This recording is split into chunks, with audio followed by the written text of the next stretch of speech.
Well, hello and good evening, and welcome to Toronto Apologetics. My name is Tony Costa, and I'll be hosting, as I usually do, the program tonight. And just want to welcome all of you, wherever you are on planet Earth. Welcome along. And we want to encourage you to like the video. We also want to encourage you to subscribe to Toronto Apologetics. It is completely free. And as you know from our past episodes, we always have various speakers on dealing with various topics that challenge the Christian faith, and we're here to challenge those ideas that question historic Christian theology, and we're here to provide answers to those objections. And so tonight, I'm very pleased and happy to have one of my favorite apologists in terms of outreach to Islam, a dear friend whom I've known for many, many years, and many of you have known as well. And I want to bring on my good friend, Dr. David Wood, also known as the Dizzle. David, thanks for coming on tonight, and it's so good to see you. Hey, how you doing, Tony? I'm doing well. Thank you for coming on. This is, I believe, my first time having you on my YouTube channel, which is still relatively young and green. So thanks again, David. So, yeah, you've been on my channel a ton of times, but yeah, and that's what really inspired me to start my own. So I really appreciate that, David. You got a good setup here. Good luck for your channel. You did catch me for this at a horrible time, because I just got banned for a week. I usually get out of these once they, people complain and stuff, but yeah, I can't even tell people on YouTube that I'm over here with you, because you're not allowed to post anything, even like share this to the community platform. So right. Yeah, but I'll share it later. Sure. And I know YouTube's been pretty nasty with you.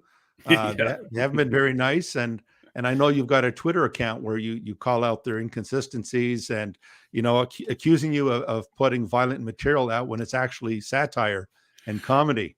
And the bans are pretty much always like their bots are catching something, and then they don't realize that it's us responding to something, right? Like if you were to make a video responding to some white supremacist or something like that, and you played a clip of some white supremacist and said, look what this loser said, the bot will pick up on, hey, this is that known white supremacist that we've been programmed to find clips of, and therefore take your video down. And the problem is when you tell them, hey, I'm not talking about white supremacy and so on, but I'm talking about jihad and ISIS and things like that. They're picking up on clips. Sometimes I guess it could just be targeted and people are complaining about stuff, but usually it seems to be stuff where we've got clips of something that bots are picking up on, and then the reviewers are just too lazy to actually take it seriously. So anyway, that's the situation. Yeah, well, thanks for bringing that up, David. I know you're doing a good job of exposing a lot of the hypocrisy that goes on there. But tonight we're going to be discussing a topic related to Islam, and we want to talk tonight about Muhammad and his sexual proclivities, his various sexual preferences and so forth. And this is an issue that is very sensitive to a lot of Muslims, especially those in the West, because they have a picture of Muhammad as this great moral character, and he's the best pattern of conduct that Allah tells us that we should follow, and that he is the perfect human being that should be emulated. So David, maybe we can talk a little bit about maybe starting with Muhammad's first wife, Khadija. We hear about her almost tangentially, but can you maybe start with that? Because a lot of Muslims will bring up the fact that she was older than Muhammad, and that everything was pretty well romantic and hunky dory there. Yeah, and you definitely hit the nail on the head there when you pointed out that these are sensitive issues for Muslims, when it's very strange because the Muslim sources blab about this stuff all the time, right? I mean, the early Muslims were blabbing about Muhammad having the sexual strength of 30 men and saying that he would have sex with 9 women and girls in a single night, and that he was constantly covered in semen and all this gross stuff. And if you tell a Muslim that today, they go, "Oh, how dare you? You Islamophobe, you bigot!" When, guys, why are you ashamed of it? The early Muslim community, they weren't ashamed of it. They kept talking about it all the time. And so a lot of times when we bring up something like Muhammad and Aisha, which we'll talk about here pretty soon, you got Muhammad and Aisha. So Muhammad married a girl named Aisha who was 6 or 7 years old. Had sex with her. He consummated the marriage, according to all of their major sources, when she was 9 years old. And he would have been 54 years old at the time. So a 54-year-old man, old enough to be at least her grandfather, had sex with a 9-year-old girl. And according to the sources, she was actually prepubescent. So that's a problem.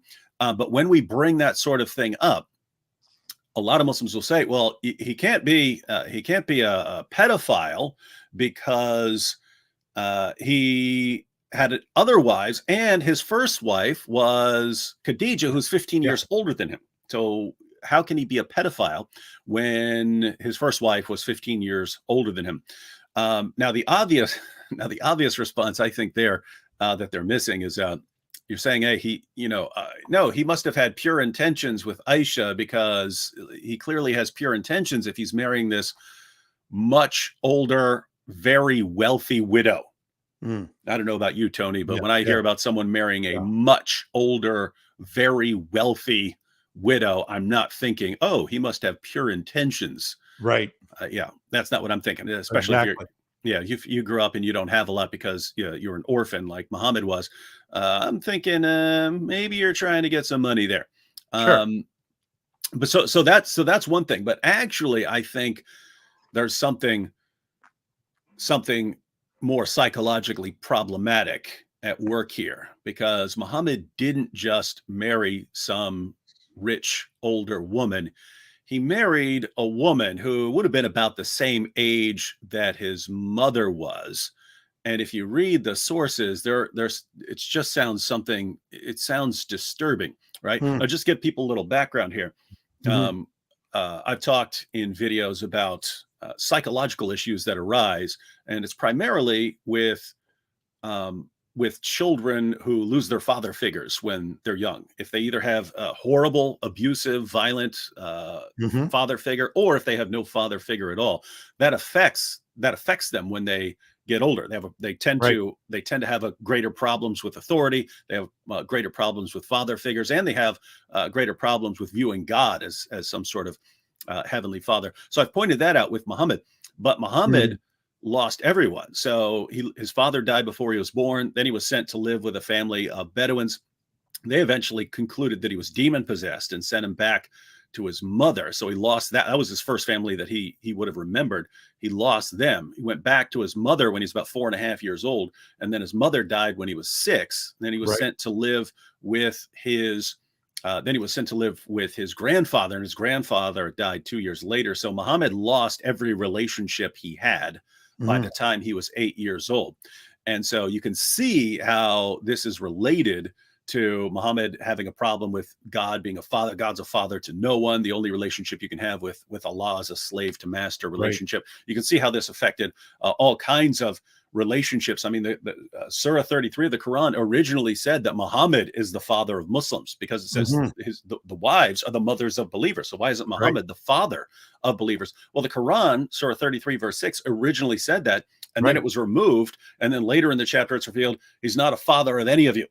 Right. And so there's this constant sort of daddy issues going on, but you can also have mommy issues. Like it's reported that when the Muslim community was on the move once, and they went by Muhammad's mother's grave, and they said that he was crying so much that his tears soaked his beard. So this is a grown man who'd seen all sorts of horrible things in life, and nevertheless, he's just weeping over the memory of his mother to the point where his beard is soaked. And then, so that's how affected he was by losing his mother at that young age. And then when he gets to a certain age, 25 years old, according to Muslim sources, about 25, he marries Khadijah, who's about 40, about the same age that his mother would have been. But it's very interesting, like when you read about how he would, when he starts receiving his revelations and he gets scared, he thinks he's being attacked by a demon.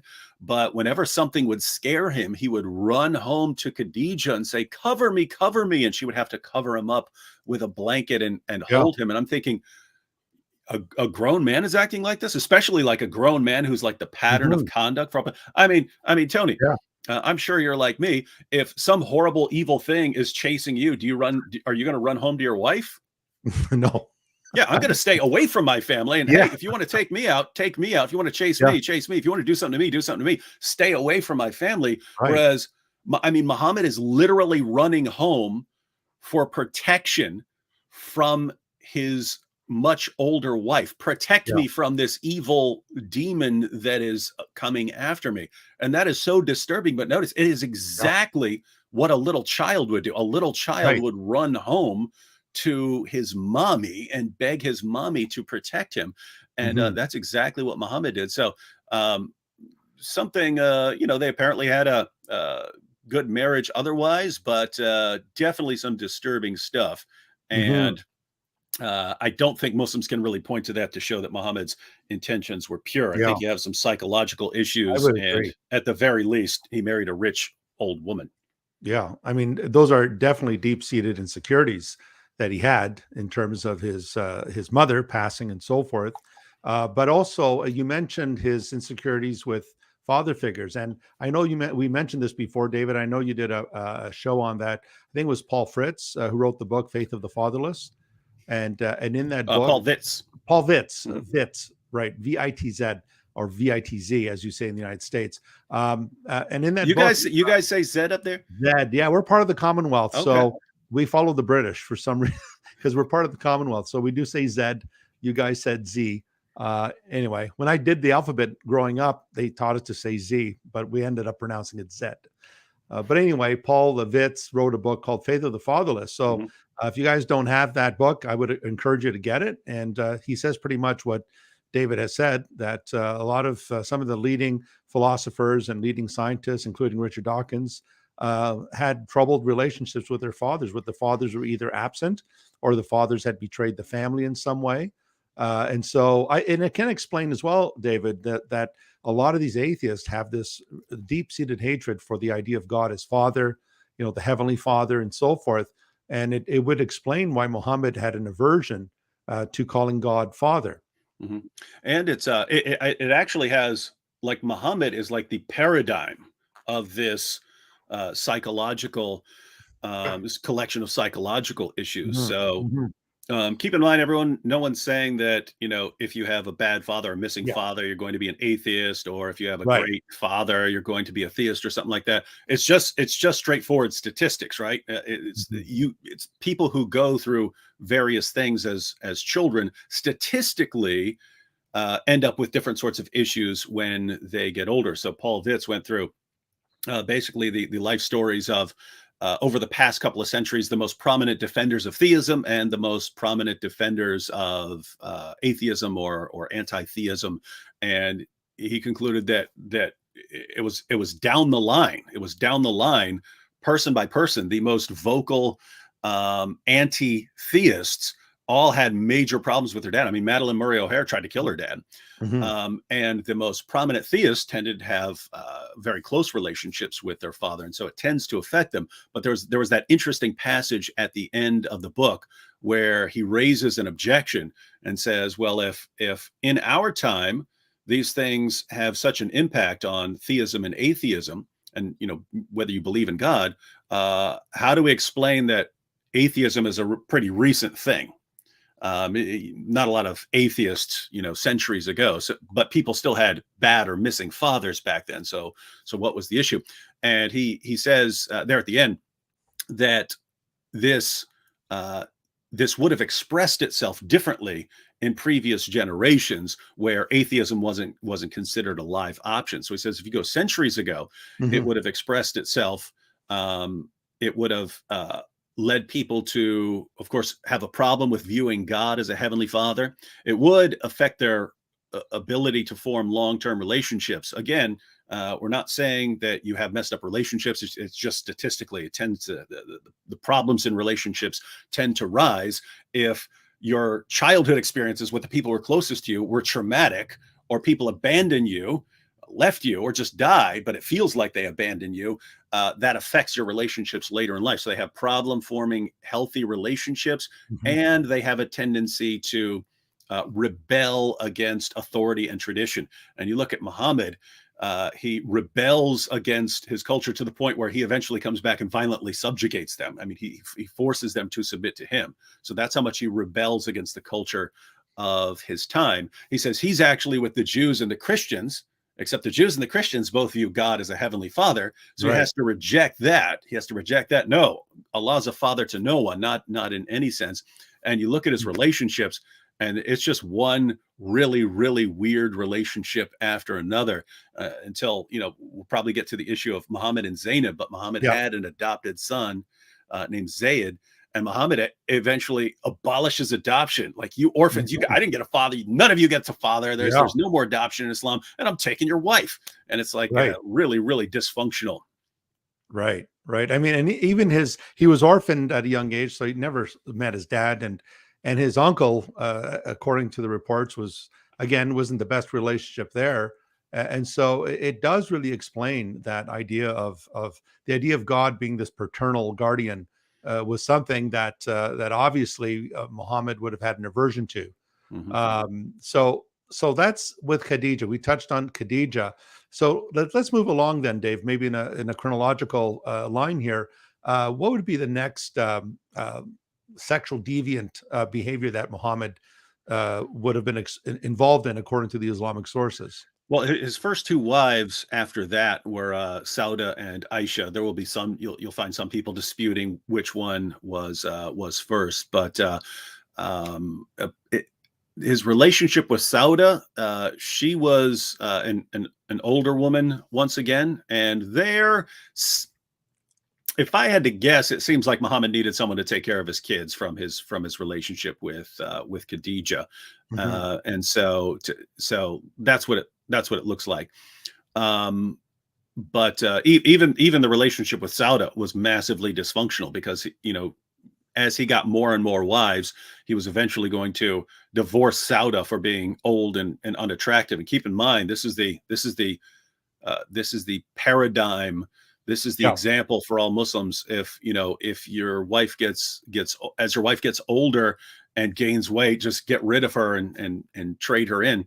And Sauda actually had to plead with Muhammad and forfeit some of her marital rights and privileges in order for him to keep her on, because no one was allowed to marry Muhammad's wives after him. And so she just would have been, a widow. And so she had to beg him to keep her. And the Quran actually praises her for that, for coming to that agreement, for being smart enough to forfeit some of her rights in order to come to this agreement. So that's Sauda. But far more disturbing is Muhammad marrying a 6-year-old girl, who was the daughter of one of his closest companions, Abu Bakr.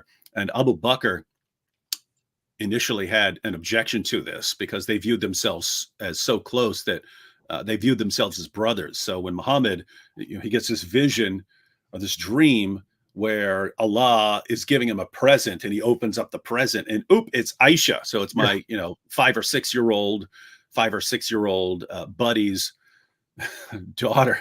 Now, Tony, if you have a friend and you have a dream about his daughter being given to you as a present, you're going to conclude, hey, God wants me to marry this girl? Yeah, no. I'd want to go see a psychiatrist or something. Yeah, exactly. Yeah, you got it. Yeah, because you got some problems there that are coming out. Yeah, that's some Freudian stuff. If something like that happens. Anyway, when Muhammad proposes marriage to Abu Bakr, says, "Hey, I want to marry the little girl. I want your little 6-year-old." Abu Bakr says, "But we're brothers." Yeah, but we're brothers. Muhammad said, "No, we're just brothers in religion. She's lawful for me." And the reason that's relevant is so many Muslims, when they try to justify Muhammad's relationship with a prepubescent little girl, they say, he did it to cement his relationship with Abu Bakr. Doesn't work like that. No. Abu Bakr thought they were closer. Muhammad actually had to push him away. We're not as close as you think, bud. Yeah. Give me your daughter. Yeah. And so Abu Bakr agrees. Muhammad writes the marriage contract. Now, this is kind of this is kind of disgusting, but you kind of have to say it just because there are Hmm. so many Muslims who say, well, since he married her at 6 and they consummated the marriage when she was 9, therefore Muhammad must have been waiting until she reached puberty. And there's nothing in the Muslim sources about Muhammad waiting till Aisha reached puberty. In fact, the Muslim sources say the exact opposite, that she hadn't reached puberty when Right. she was taken to Muhammad's house. And she apparently didn't reach puberty for several years to come. And we know this because once a girl reached the age of puberty, she wasn't allowed to play with dolls anymore because they were considered Right. images. So Right. puberty is considered the age of accountability. And before that, it's like, we don't care if you're playing with dolls. Once you reach puberty, now you're at the age of moral accountability, and we can't allow you to play with dolls. When Aisha was not only playing with dolls when she's taken to Muhammad's house to consummate the marriage, she was still playing with dolls years later. And so she hadn't reached puberty, according to the Muslim sources. And this is just, I mean, this is just taken for granted Yeah. in, Sahih al-Bukhari and so on, where they use Muhammad's relationship with Aisha as an example of marrying a prepubescent girl. And so you've got those kinds of disturbing issues. But for the Muslims who say, well, he waited until she was 9, Mm. so he must have been waiting for puberty. That's not what No. he was waiting for. There can be other issues, just like, hey, there's a lot of stuff going on, and he's moving the community from Mecca to Medina, and then they get to Medina, and she gets sick, and all her hair falls out. So all sorts of delay issues. But what it really looks like, what you do find in some of the commentaries and so on, is they'll talk about a girl being, I don't even know how to put it, ready to have sex without damaging her. And Mm. it's not puberty. And by the way, even Muhammad Hijab admits this. He says Yeah. Yeah. he says it talks about not harming, and he says, and it's not puberty. He says it's not to wait for puberty. It's Right. you wait until it's not going to be harmful to her somehow. And it Hmm. can't be harm in any sense, because obviously if you're having sex with a 9-year-old girl, you're doing Of some course. harm to her. Of course. But what it really sounds like, what it really sounds like in the Muslim sources is, it sounds like you're waiting until your grown man penis is not just going to, there's no way to say it, you're not going to Yeah. just tear her open Right. because she's so small. It sounds like you're Right. waiting for her to be physically capable of inserting a grown male penis into her. Now here's the even more disturbing part. You find in the Muslim sources, you find in the Hadith, in their best collections of Yep. Hadiths, you find these passages about someone coming to Muhammad and saying, "Hey, I'm married. Hey, I just got married." Muhammad says, "What'd you marry? Did you marry a virgin, or did you marry, grown woman?" And grown woman, Right. or someone who's been married before, something like that. And the guy said, "Yeah, I married a matron." And Muhammad says, "Why didn't you marry a virgin?" So, and you have differences in the Hadith, but some of them Yeah. say, why don't you have a liking for the virgins and for fondling them? He Mm. says fondling. Yeah. And then he says, what about the virgins and playing with them? So there's some sort of fondling and playing that you do with virgins. And Hmm. notice this isn't just having sex with a virgin, because then it wouldn't be some ongoing thing that you do with virgins. Hmm. So what in the world is he doing? What in the world is Muhammad talking about where he thinks that there's something you do with virgins that you do, for an extended period of time, because otherwise, you just go in and have sex and then they're not a virgin anymore. There's Right. something you do that he describes as fondling and playing with virgins that is Hmm. even preferable to having sex with a grown woman. What is Hmm. it? Well, what it Right. really sounds like, according to the Muslim sources, is that, think about it. How do you know when a little prepubescent girl is capable of handling sex with a grown man? It Right. seems like you marry her and you just kind of play around with her until you can kind of tell that she's ready for it. Right. And it seems like where you'd have to be playing around with her to kind of get a sense of when she's going to be ready for Hmm. sex. And then when you can say, "Oh, you know what? I think she's ready. So let's set up the final Right. consummation here." And so that's what it sounds like according to the Muslim sources. Yeah. It Yeah. sounds absolutely disgusting. And this is the pattern of conduct for all people. And Yeah. the problems continue because Muhammad dies when Aisha's 18, and because he was just didn't want to be compared with other men, he made it a rule in the Quran that no one can marry his wives after him. And so Muhammad, who's a mercy to all mankind, Right. according to Islam, he leaves Aisha as a widow from the age of Yeah. 18 all the way to her death in her Hmm. 60s, Hmm. and just a childless widow her Yeah. entire life. And so Yeah. that's Yeah. the relationship she got to experience in life. Never. Basically a life sentence as a widow. He basically gave her a life sentence as a Mhm. widow. But it also explains, David, that in the Hadith, it also explains how Muhammad would take baths with Aisha, and it even talks about him placing his hand between her legs and so forth, and bathing with her. So it kind of explains that the Sucking on her idea of tongue. playing, yeah, playing and fondling and that type of thing.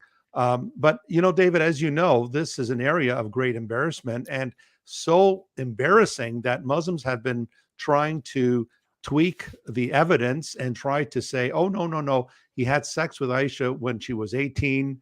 You recently did a debate last month with Ken Bomber, where he was arguing that the age of Aisha was wrong, even though you cited all the reliable sources of Islam, the Hadith, Al Bukhari, and Muslim, and Ibn Majah, and all the other reliable Hadith, Abu Dawud, and so forth.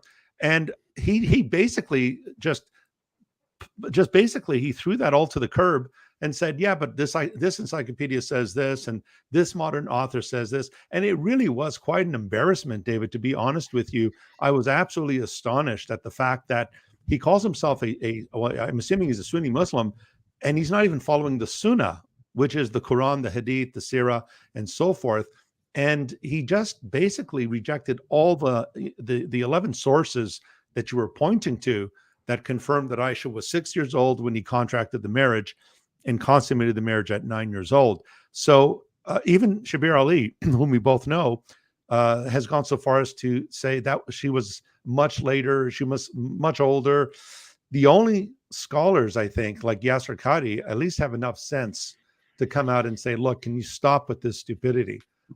She was Yeah, six years he calls old. them liars. He says Yeah, he he called says them you're lying. Mhm. straight out lying. And at least he has, the guy who talked about the holes in the narrative of the Quran's compilation. At least he had enough honesty to say, "Look, guys, let's stop playing these games. She was 6 years old when he contracted the marriage. She was a little girl, et cetera, et cetera."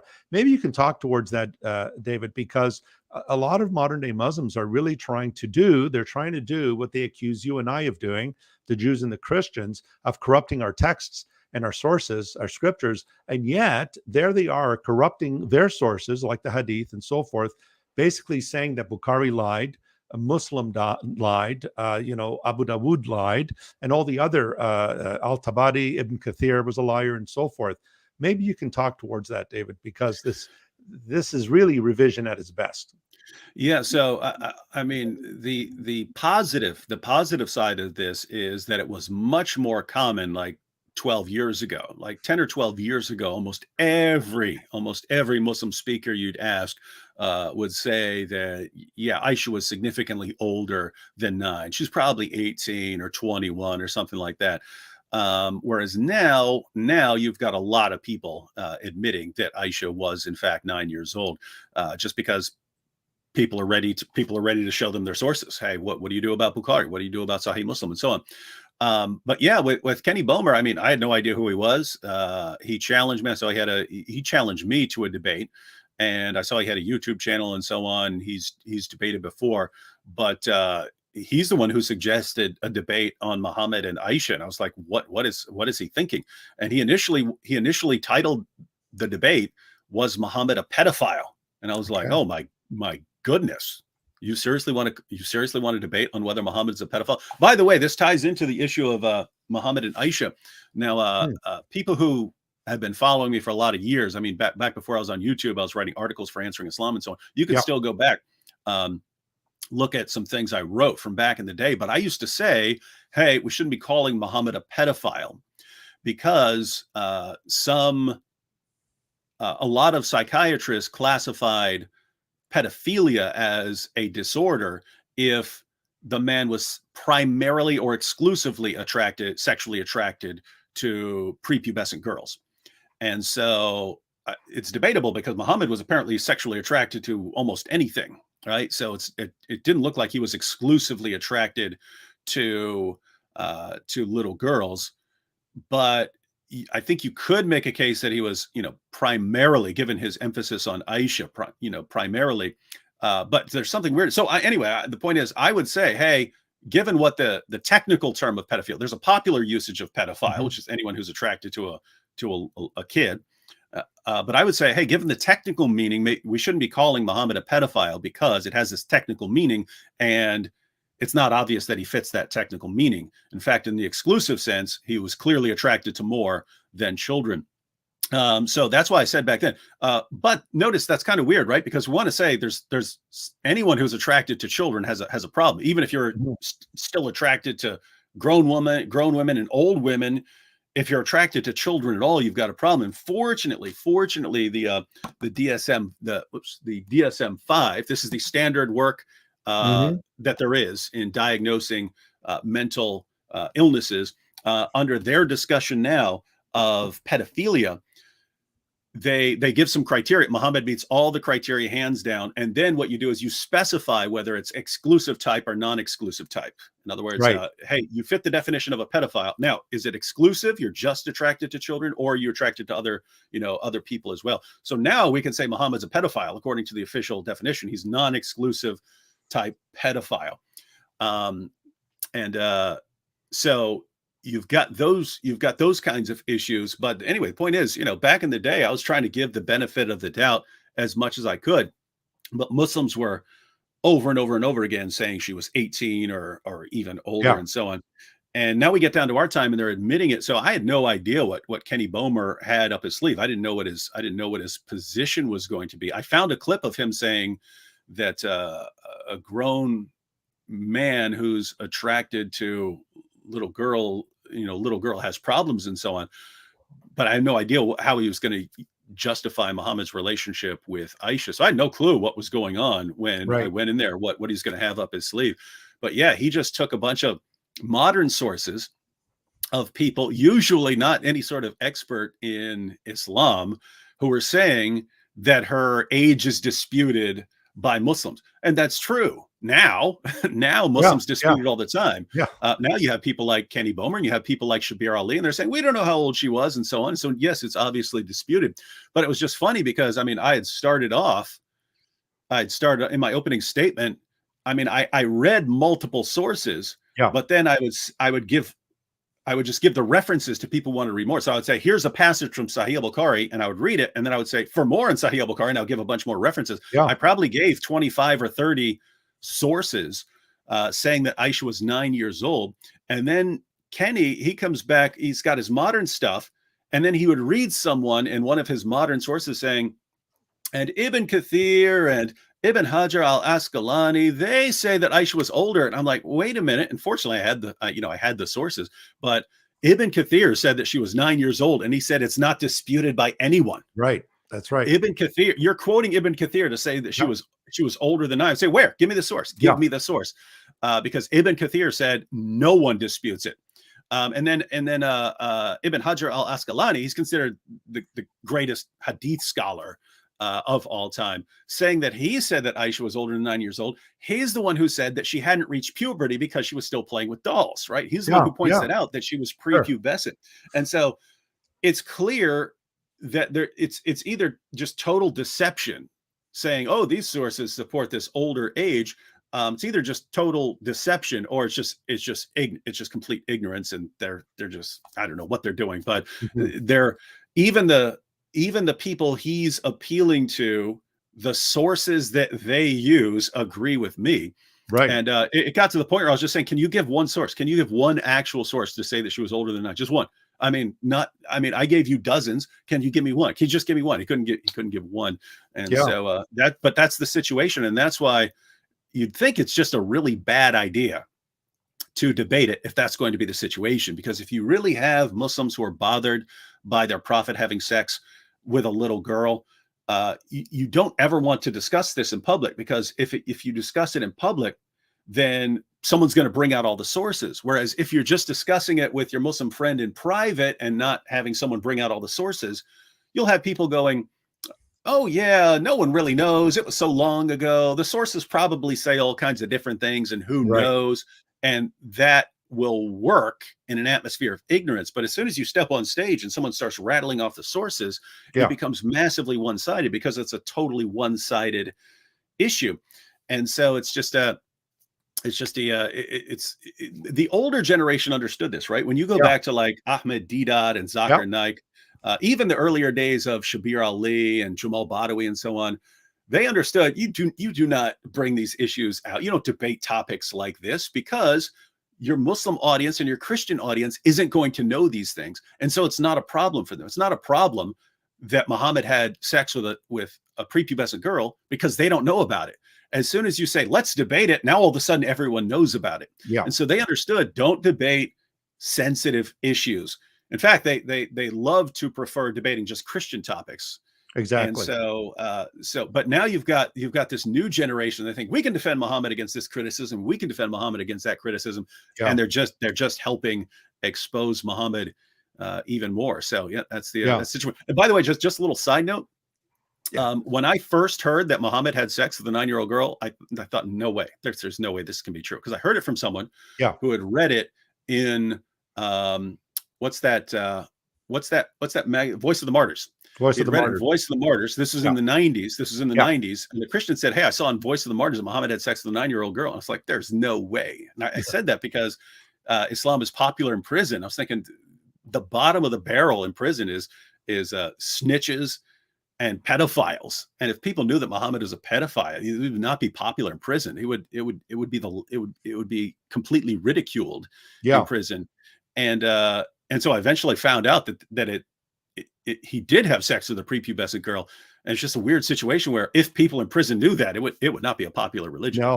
No, wouldn't. But David, I also find that, I don't know if you've been noticing this, but I noticed this with my debates with Shabir in the past couple of years. They're beginning to chip away at the hadith. I mean, the Sahih Bukhari, they say these are sahih, they're sound, they are the most reliable sources outside of the Quran. They're the second inspiration, some Muslim scholars have called them. So Sahih al-Bukhari, Sahih Muslim, Abu Dawud, and all these, Ibn Majah. And what I'm beginning to find is that Muslims are beginning to chip away or move away from these sources. Like Shabir, a couple of years ago when I debated him and I brought up the cave incident where Muhammad was attacked by the spirit that choked him and told him to recite, in the name of your Lord, recite. He goes, what should I recite? And then Muhammad became suicidal. Shabir Ali says, well, those sources contradict the Quran, so we really don't accept them. And what you're beginning to see is Muslims are beginning to kick the hadith to the curb, throwing it under the bus, because the fact that Kenny Bomber would simply ignore all those sources you provided, what's to say, why don't we just throw the whole thing out, become Quran only, become Quranis, as there is a movement called the Quranis, they only hold to the Quran. So it seems to me that the hadith itself is becoming basically questionable, and it's becoming, for a lot of Muslims, they're basically beginning to kick it to the curb. Do you see that as well, David? Oh yeah. And I mean, you can see that in the life of a Muslim friend in a relatively short period of time, just based on embarrassment. So going all the way back to when I was having discussions with Nabil when he was still a Muslim. So we're in college, we're having these discussions. For a couple of years, we focused on Christian topics. Eventually we got into Islamic topics, but he would make a claim about Muhammad, and I didn't have a lot of clue about how to investigate Islam. So I looked up what's their earliest source, their best source according to scholars, and it was Ibn Asaq. And so I went to Ibn Asaq and I would start showing him, hey, here's what you said about Muhammad and here's what your source says. So you're wrong according to your own source. And then his response after looking at some of what we found in Ibn Asaq, his response was, don't go to Ibn Asaq, go only to Sahih al-Bukhari and Sahih Muslim. He goes, because they had the careful methodology of sifting through material to find the most reliable narrations. And so I don't trust Ibn Ishaq's methodology. I'm only going to go with Sahih Bukhari and Sahih Muslim. So then I just went to Sahih Bukhari and Sahih Muslim, and I did the same thing. I would use these passages to show Nabil that what he believed about Muhammad was false. And eventually got to the point where he just said, those are hadith, they're not the Quran, so I'm not bound by those. Only come to me with something that's in the Quran. And so you can see very quickly, just based on levels of embarrassment, that Muslims have this tendency to start throwing out their sources. And notice it's lose-lose, because if you say, hey, these hadiths are reliable sources, great. Then your prophet was one of the most messed up people who's ever existed. This is a guy spiritually. I mean, he thought his initial impression was that he was demon possessed. He was suicidal. He admittedly delivered revelations from the devil and blamed the devil for these saying that, getting him to say that you could pray to 3 pagan goddesses. He was a victim of black magic spell that gave him delusional thoughts and false beliefs. The way he received revelation sounds like something out of an exorcist film. So you have all these kinds of problems. Then you have all these moral problems, like him having sex with a prepubescent little girl. And so if you say, hey, here's how we learned about your prophet, well, great. Don't tell us that your prophet's the greatest man ever, because he's like the least reliable person in history. The alternative is, oh no, we don't trust those sources. Well, great. Then we know next to nothing about your prophet, and we don't even. Why should we trust him? Oh, because of the Quran. The Quran mentions the name Muhammad like 4 times, right? And those could even be titles. So it gives us very little information. And by the way, how are we supposed to know how the Quran was revealed, or what it had to do with Muhammad, or what the historical situations were, if we throw out the later sources? Right. We can't even understand a lot of the Quran without understanding the outside sources and what they mean and what the historical background is. So you have the Quran cursing Abu Lahab. Yeah. Well, who's that? Who's that? Yeah. It doesn't say. It gives you no information on who that is, or what the situation is, or what he did that he's being cursed there. So what's the situation? You don't know. So so they're throwing out all these sources, but without those sources, you have no idea whether you should believe in Muhammad, whether you can trust it. You have no idea of the Quran or how it was preserved or how it was put together. You don't know anything.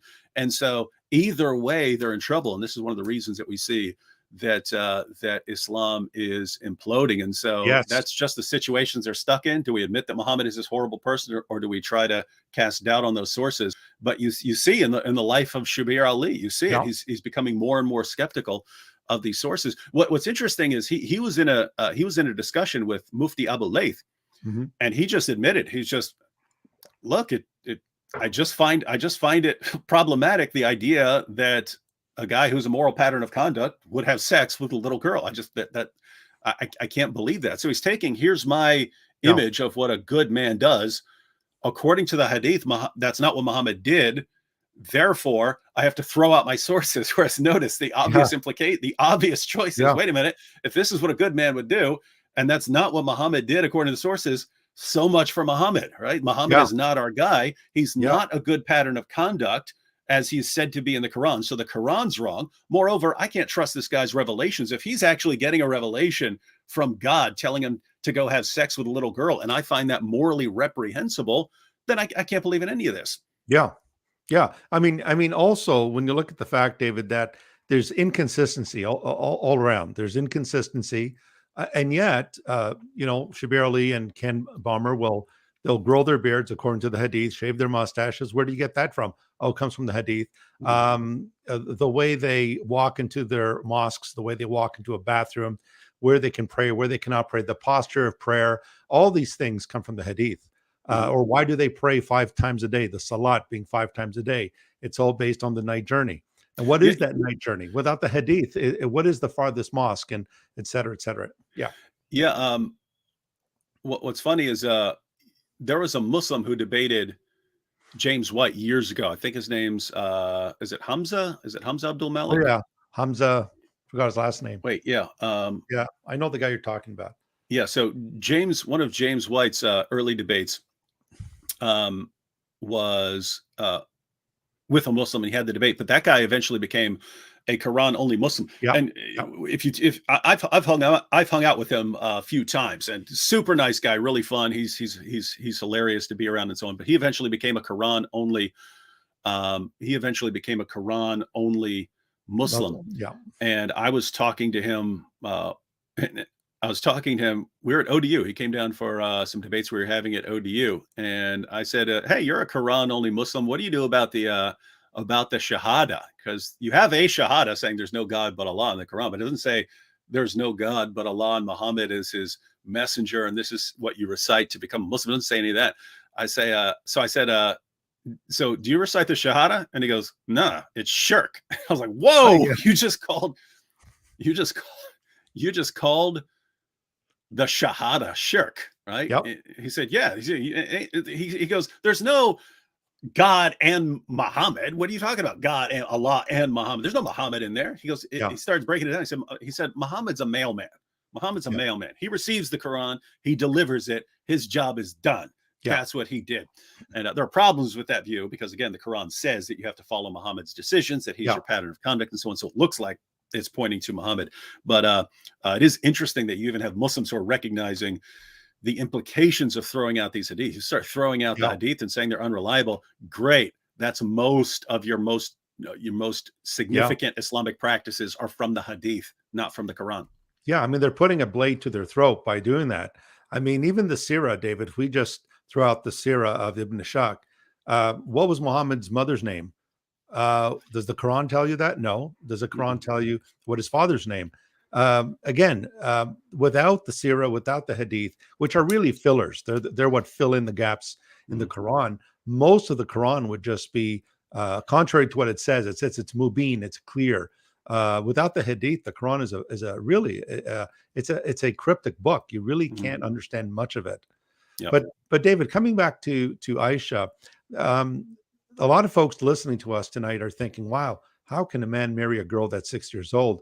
The Quran actually allows you to marry a girl that's even younger than 6 years old. In fact, let me put it out there. There is no age limit according to the Quran. So David, maybe you can say a little bit about Surah 65 and what it talks about the iddah, the waiting periods between a divorced woman, a widow, and a girl that has not yet reached menstruation. Yeah, so the Quran had already laid down that if you're divorcing a woman, then there should be a waiting period. And it's pretty, it's pretty smart. It's in case it's waiting period before she's allowed to get married again. And so the idea is that if this woman, gives birth a little while later, you don't want some confusion if you divorced her and then she went off and married another guy and then she finds out she's pregnant. You don't want confusion about who the dad is. So there was a waiting period of a few menstrual cycles. She had to go through a few menstrual cycles before she could marry again. So that was all fine for a while. But then Muhammad's companions started raising some objections. What about our wives who don't have a monthly menstrual cycle for some reason? What do we do in that situation? Because they don't have menstrual cycles. And there were three kinds. It was women who are too old, so they've gone through menopause, girls who are too young, so they haven't reached puberty yet, and women who are pregnant. They're pregnant, so they don't have a menstrual cycle. And so Surah 65 verse 4 was revealed in response to those questions.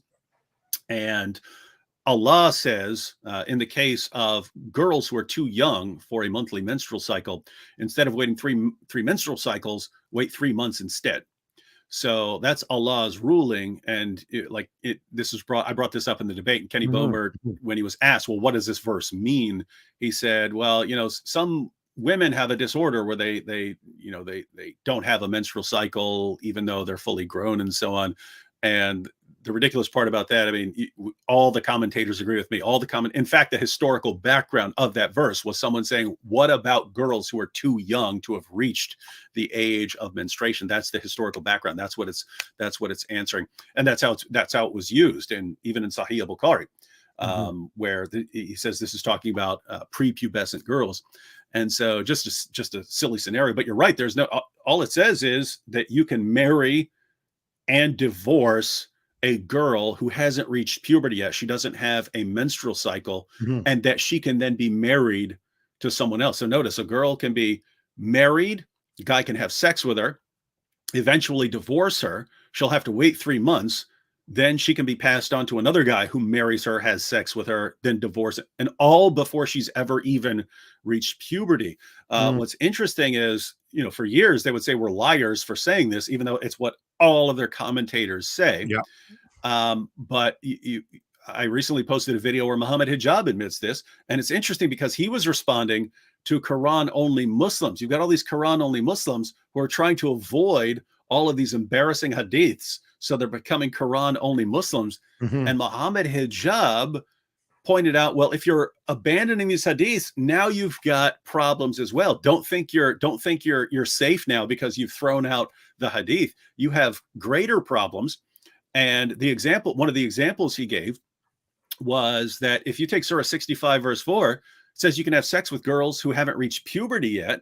It says if you go to the hadith, well, you got Muhammad, he was waiting on something. So it looks like you're waiting for the age when they're physically ready. Right. The Quran does not put that on. The Quran doesn't say there's anything you need to wait for. So he called it extreme pedophilia. He says if you just go with the Quran, you would think it's permissible. It's allowed. It's halal to have sex with even a 5-year-old. That's not me. That's him saying. He says, if you just went with the Quran, you would think that you could have sex with a 5-year-old.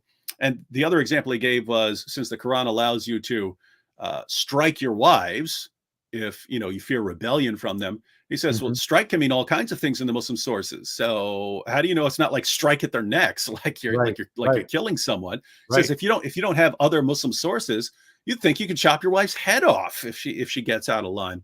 So he's saying, hey, if you're just going Quran only, you got problems. But yeah, you're absolutely right, Tony. Surah 65, verse 4 allowed sex with prepubescent girls. And that's why people like Kenny Bomer and others who find what Muhammad did embarrassing. Oh, Muhammad wouldn't have had sex with a 9-year-old girl.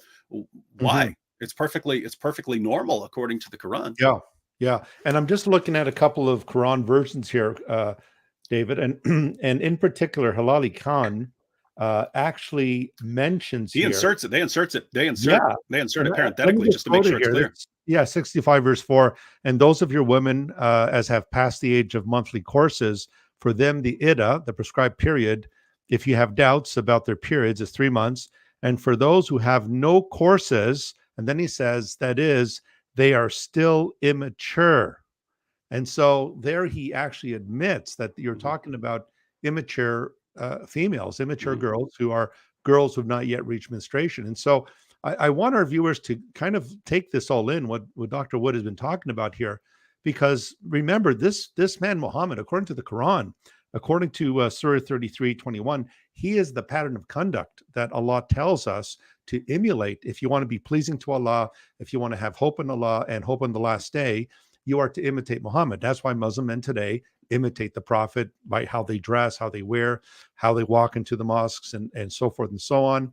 And just think about this. Is this the one that God Almighty, the creator of heaven and earth, the God who is the foundation of objective morality and purpose, the one who is the defender of the fatherless, is this a command that God would have given to a 7th century Arabian Bedouin, an Arab trader in Saudi Arabia?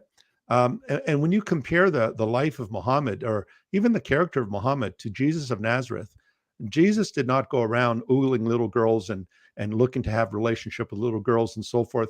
His life was a life of sanctity, a life of purity and holiness. And yet Muslims tell us that Muhammad is the last of the prophets, that he is in many respects, even though they say that we honor all the prophets, it's pretty obvious, right, David, that to Muslims, Muhammad is it. He is the prophet par excellence.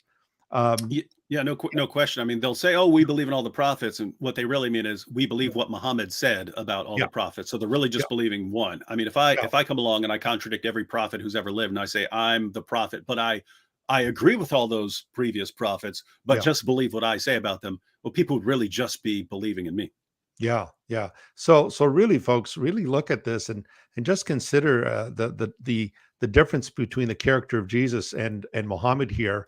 They're very, very different altogether. So David, let's move along then. So in terms of Aisha, we've discussed that and the fact that the Quran allows for marrying prepubescent girls even younger than 6. It doesn't even give an age limit.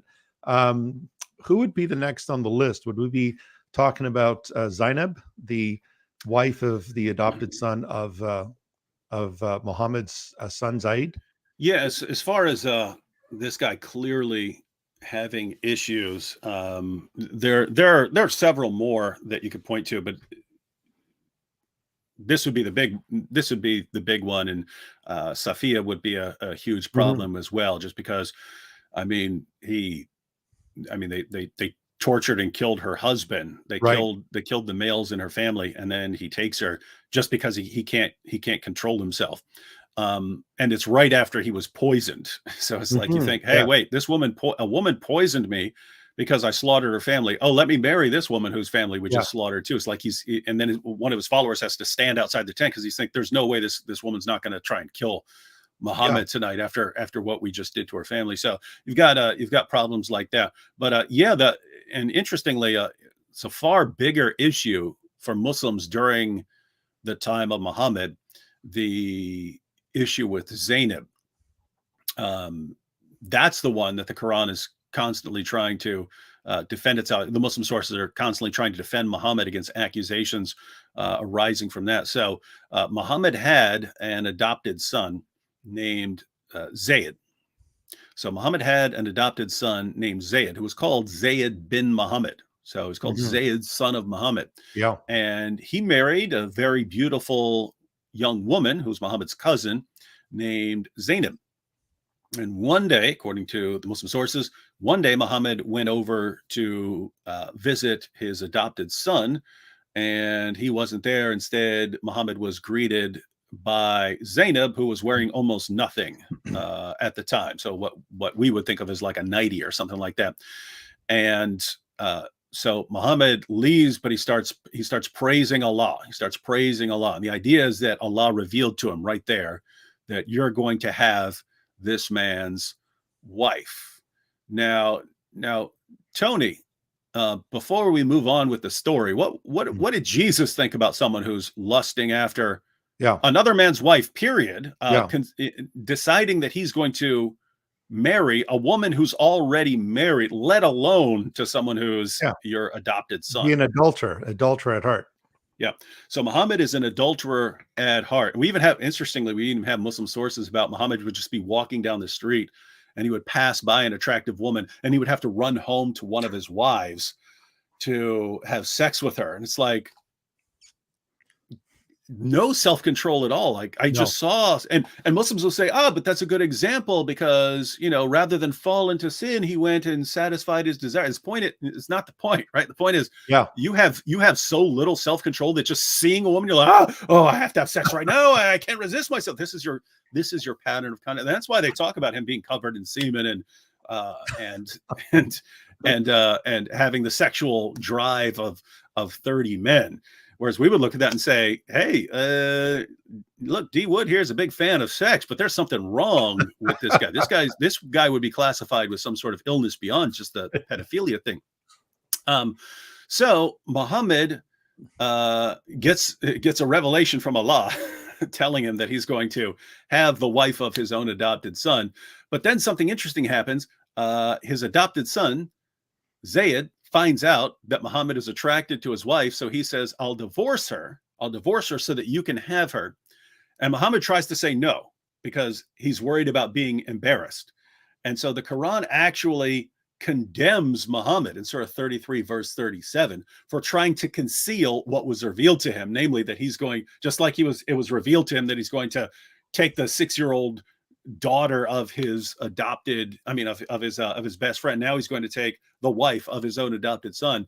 Allah criticizes him for it. Says, hey, you've got to do this. So Muhammad denies it for a little while. Zayd divorces her, and Muhammad marries her, and it turned out to be a scandal anyway. People say, wait, he just took the wife of his own adopted son. It's like, what is that? What is that? That was your daughter-in-law. You're having sex with you just took your daughter-in-law for your wife. What in the world is this? And so we had a couple of Quran revelations that came out of that. You got Surah 33, verse 37, where Allah actually convinces the Muslim community, and this would be like top 5. If you're talking about like dumbest revelations in the Quran. I got to put together a top 5 list or top 10 list, because you have these passages. So you have passages like, things on this list are like, they're so absurd they can't come from God. So this would be things like when people were making fun of Muhammad, saying he's plagiarizing other people's stories, and Allah actually responds and says, no, because the person he's talking to is foreign, whereas these revelations are in Arabic. It's like, wait a minute, you don't believe that stories can be translated from one language to another? Allah doesn't know that there's this thing called translation. So it's just like a really stupid thing to say. It's like, it'd be like me, like, I come, hey, here's my book, War and Peace. And you say, David, you didn't write War and Peace. You say, yeah, well, that was in Russian. This is in English. So obviously I wrote this, right? It's like insanely idiotic. But that was Muhammad's defense. And so here Allah says, Surah 33, verse 37 of the Quran, I encourage everyone to read it. That Allah justifies Muhammad's relationship by saying that Muhammad has to marry her so there's a reason. The reason Muhammad has to marry the wife of his own adopted son is so that other men who are struggling with whether they can marry the wives of their own adopted sons, they can understand that it's totally halal. Now, I regard that as one of the most insane things ever. I mean, notice, even if Allah wanted to tell people, okay, guys, it's okay to marry the wives of your own adopted sons, all he has to do is say it. It's in the Quran, right? You don't have to, and this is so important that Muhammad needs to actually go and do it. You don't need that. It's ridiculous. But on top of that, I mean, Tony, how many people do you know in your life who struggle with this? They struggle with, gosh, can I really take the wife of my own adopted son? I'm really struggling with this. I've never met. No. I've never met anyone who struggled with that. No. And yet it's such a big issue that Allah says, we need to nip this thing in the bud right now. We need Muhammad to set the example for all men that it is okay to marry the wife of your own adopted son after causing the divorce by lusting after her. Right. So that's absurd in itself. The other absurd part is, according to the Quran, that's never a situation that could ever arise again, because the Quran also, in the same chapter, verses 4 and 5, Surah 33, verses 4 to 5, Allah abolishes adoption. He abolishes adoption. And when you bring this up to Muslims, they say, no, we can adopt. It's like, no, you don't know what adoption is. You can take care of orphans, yes, if you want. You do not adopt them into your family where they become part of your family and take on your family name. And so that's what adoption is. You're becoming a part of that family, taking on that family name. In order to cover up the embarrassment and the accusations that were flying at Muhammad, Allah actually reveals that there's no more adoption. Call adopted sons from now on by their families' names, not by your family's names. And now they're just your brothers in the faith. They're no longer your adopted sons. And so that was to justify his relationship. So from then on, Zayd was no longer called Zayd, son of Muhammad, because he wasn't anymore. So this is all to say, hey, it's okay for Muhammad to take that his brother in faith's wife, because it's not his adopted son, because there's no more adoption. Well, notice, adoption is one of the most humane practices ever. It's one of the greatest practices ever. So you've got people who they've lost their entire families and so on, and now you're giving them your family, right? They're becoming part of your family, taking on your family name, and you treat them exactly the way you would treat your biological children. So awesome practice. Allah says we'll have none of that. Why, Allah? Why are you abolishing this practice? Because I need to defend Muhammad, because people are making fun of him. But notice, if there's no more adoption, then you have no more adopted sons. If you have no more adopted sons, there's never going to be a situation where you would want to marry the wife of your adopted son, because you're never going to have an adopted son whose wife you would want to marry. It's not a situation that could arise. And yet the same chapter says Muhammad has to marry Zainab so that men understand it's okay to marry the wives of their adopted sons. So Allah says this is so important, Muhammad has to do this, and it's a situation that could never arise again. And it's just, it's like, how do you not immediately look at this as a Muslim and say, this is not from God. This is not from God. This is ridiculous. It's so convoluted and so confused. You say, well, we're doing this so that, fathers don't feel guilty about wanting their adopted sons' wives. And then Allah, through Muhammad, abolishes adoption altogether. But isn't it interesting, David, that in the Bible, adoption is the language that is used of believers in Christ, that God has adopted us through Jesus Christ to be his children, and it's an act of grace. So in the Bible, adoption is important. Paul mentions it in Romans and in Galatians that we receive the spirit of adoption, that we're not just orphans, we are adopted children of God. And of course, that language that Paul uses, the Greek word huiothesia, is the Romans, when they adopted kids, like Caesar Augustus was the adopted son of Julius Caesar, even though he wasn't his biological son, adoption law says that an adopted child has the full rights and privileges as if he or she were a biological child. And so it's interesting how the God of the Bible uses the language of adoption. He certainly hasn't abolished adoption, but he uses adoption to bring us into his family through Christ. But the God of Islam abolishes adoption altogether. And another thing too, David, in Surah 33, by abolishing adoption, by removing Zaid from being the son of Muhammad, you stop the prophetic line, because the idea here, that's why it appears in Surah 33 that Muhammad is the seal of the prophets. It appears in the very same surah. And that's because now that Zaid is no longer his legal son through adoption, the prophetic line ends with Muhammad. There is no prophet after Muhammad. So there's a lot of stuff going on in Surah 33, to be sure. And little unrelated side note is Surah 33 used to be about the size of Surah 2, Surah Yes. Al-Baqarah, right? So this used to contain hundreds of verses. This was the chapter that contained the verses, because there were multiple ones, about breastfeeding adults. One saying that you have to breastfeed an adult woman. I mean, a woman has to breastfeed an adult man, even if he has a beard, 10 times if he's going to be around her. And then that was abrogated and changed to 5. But if anyone out there doesn't know what we're talking about already, there's a situation that might arise. A woman might have to work around a man when her husband's gone, right? You could have like a servant who works around your house or something like that, and you know that you're going to be out of town. So what's your wife going to be doing while this guy's here? So this issue is brought to Muhammad. Hey, there's a grown man who's got to be around my wife while I'm gone. What do we do? And Allah revealed, no problem.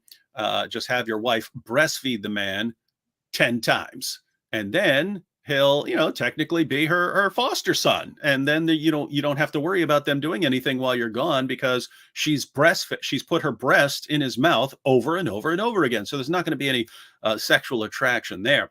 Well, interestingly, Muhammad's wives and women in general thought this was a horrible, insanely ridiculous idea. But as soon as Muhammad died, they're preparing his body and stuff. And Aisha, as soon as he dies, Aisha comes out, oops, I had the only copy of those verses in Surah 33, and a sheep ate them.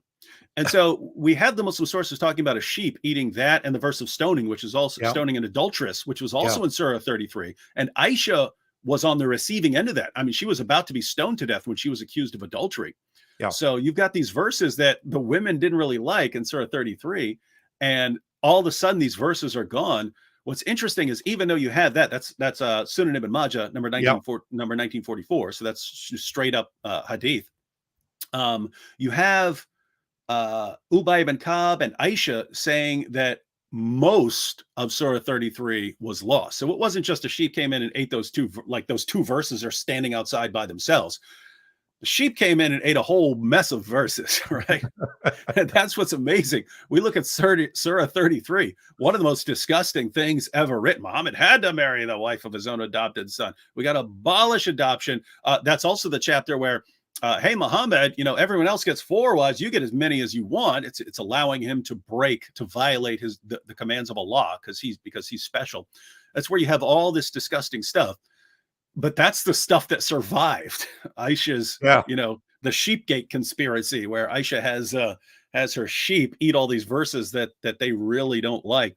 And so that's just amazing. It's like layers of problems here. Yeah, but you would think that if everyone had memorized the Quran, they'd be able to restore all of those verses. But as we see, large portions of the Quran have gone missing. You which is don't, yeah, about, yeah, you do not get the impression that there were all these people who had the Quran memorized that's in the right. Muslim sources. That's right. And even Zainab, the Quran never identifies who this woman is. And here again, we need to rely on the sources, the extra Quranic sources that tell us that her name was Zainab. Mhm, So mhm. once again, if we were just to go with the Quran alone, we'd have no idea who this woman was, and what her name was, and so forth and so on. So yeah, so that is quite an embarrassing story, to be sure. Mhm. So what would you say would be next in line? I think you had mentioned the woman from Khyber, David, the Jewish woman from Khyber. Yeah, there's Sophia, and I mean, the main issue there is, they caught her husband, Hmm. and he knew where some treasure was hidden, and he wouldn't tell them. So Muhammad says, light a fire on his chest, and so Yes. they tortured him, and then beheaded him. And so you've got that issue. And then Muhammad, one of his companions, when they're dividing up the spoils of war, he chooses Sophia because she's so attractive. But then it gets reported to Muhammad, hey, Muhammad, um, this woman is really, really attractive. You sure you don't want her? Mm. And then Muhammad, oh, well, let me check her out. And so he sees her. Yeah. Oh, yeah, yeah, I got to have her. So then he gave, I think he gave his companion seven. He had to give him seven women in exchange for Sophia. But then right after that, it's interesting. Muhammad just skips these rules about having to wait these months, having to wait these 3 monthly menstrual cycles. They start heading back and stuff, and he marries her, and then goes in to consummate the marriage with her. And that's when he finds out one of his soldiers was waiting outside the tent to protect him. And Muhammad thought that was a really good idea. But that's connected to the issue that Muhammad was poisoned after the Battle of Khyber. And that's where, they'd slaughter all these people. And then a Jewish woman walks in, a Jewish woman whose entire family had been slaughtered in the name of Allah. She comes Right. in and says, hey, Muhammad, I want to cook you a meal. And he says, duh, great, cool. I love food. Right. And he gets poisoned. One of his companions dies because he ate a little bit Yeah. before, Bashar. yeah, and before Muhammad died. And I mean, so he died before Muhammad, and then, but Muhammad eventually dies from this. Takes him about 3 years to die, but the poison basically did internal damage. And Muslims say, "Oh, poison can't kill you years later." Guys, talk to any doctor in the Oh world, yeah. right? If you take enough of some kind of poison, it will kill you quickly. If you Yeah. take less than what will kill you quickly, it can just do damage. It can mess up your internal organs so that you have ongoing medical problems, ongoing infections, and so on, until it eventually kills you. And that's exactly what happened to Muhammad. He says he felt pain from that time onward, to the point where shortly before his death, they were dragging him around with his feet dangling behind him on the ground. Like Right? Weekend at Weekend Bernie. at Bernie's. Weekend Yeah. at Bernie's. Right. Um, so Muhammad actually gets poisoned, does some internal damage, but not enough to kill him, all because he couldn't turn down a meal. And then he says, "Oh, look how hot she is. And I have to take her as my bride," even though she was in exactly the same situation that the woman who poisoned him was in. Namely, you killed all the men in my family, and Yeah. I'm going to try and take you out. And so Muhammad's companion, who stands guard outside, he's like, "Are you serious? Right? You got one of us killed. You got a few of us poisoned, but one of us actually died, all because you couldn't resist some food. And now, because you can't resist a hot girl, now you're seriously putting your life on the line just to take her into your tent." So he thinks, hey, she might let him fall asleep, and then put a tent spike through his head or something Yeah. like that. And so he stands guard, but she didn't end up doing that. So she wasn't like the other woman wanting to take Muhammad out.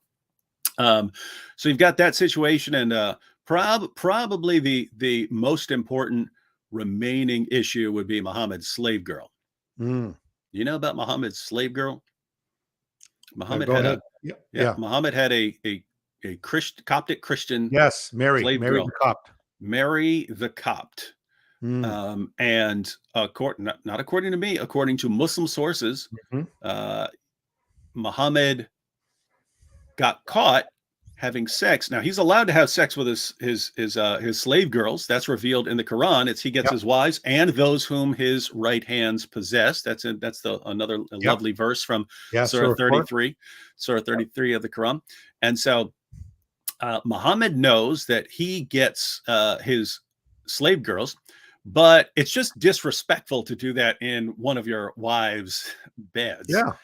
So Hafsa one day goes out. She's got to go run some errands, do some shopping, and so on. And so she's out. Muhammad says, I'm going to take my slave girl that was given to me and go break her in Hafsa's bed while Hafsa's out. Meanwhile, Hafsa comes home early, catches Muhammad in her bed with his new slave girl, Mary the Copt, his new Christian slave girl. And just think about the psychological impact on women. One, if it's just polygamy, right? If you have a wife, right? If you have, and we all know that polygamy was allowed for a time in the Bible and so on. God permits, God allows us to, well, the Bible says because of the hardness of our hearts, he lets us do certain things for a time and then tells us not to do them. But imagine the psychological impact on a woman. You get married. Oh, great. I got my husband. Oh, sorry, honey. You're not enough for me. I need another woman, a younger woman. And then you marry her. And then, sorry, ladies, the two of you together just aren't enough for me, and so on. And you do this until you've got 9 wives, even though the Quran says you can have 4. But Muhammad's got 9 wives. He's got Aisha. He's got Zainab, right? Aisha, she was apparently, the apple of his eye. But then he's got Zainab, who's one of the most beautiful women in Arabia. Safiya, she was the most beautiful woman in Khaybar. He's got this epic lineup of beautiful women. And it's like, we're not enough for you. We're not enough for you. You still need to bring your slave girl into the bed of one of your wives that you're supposed to respect. And you have so little respect for us that you're going to take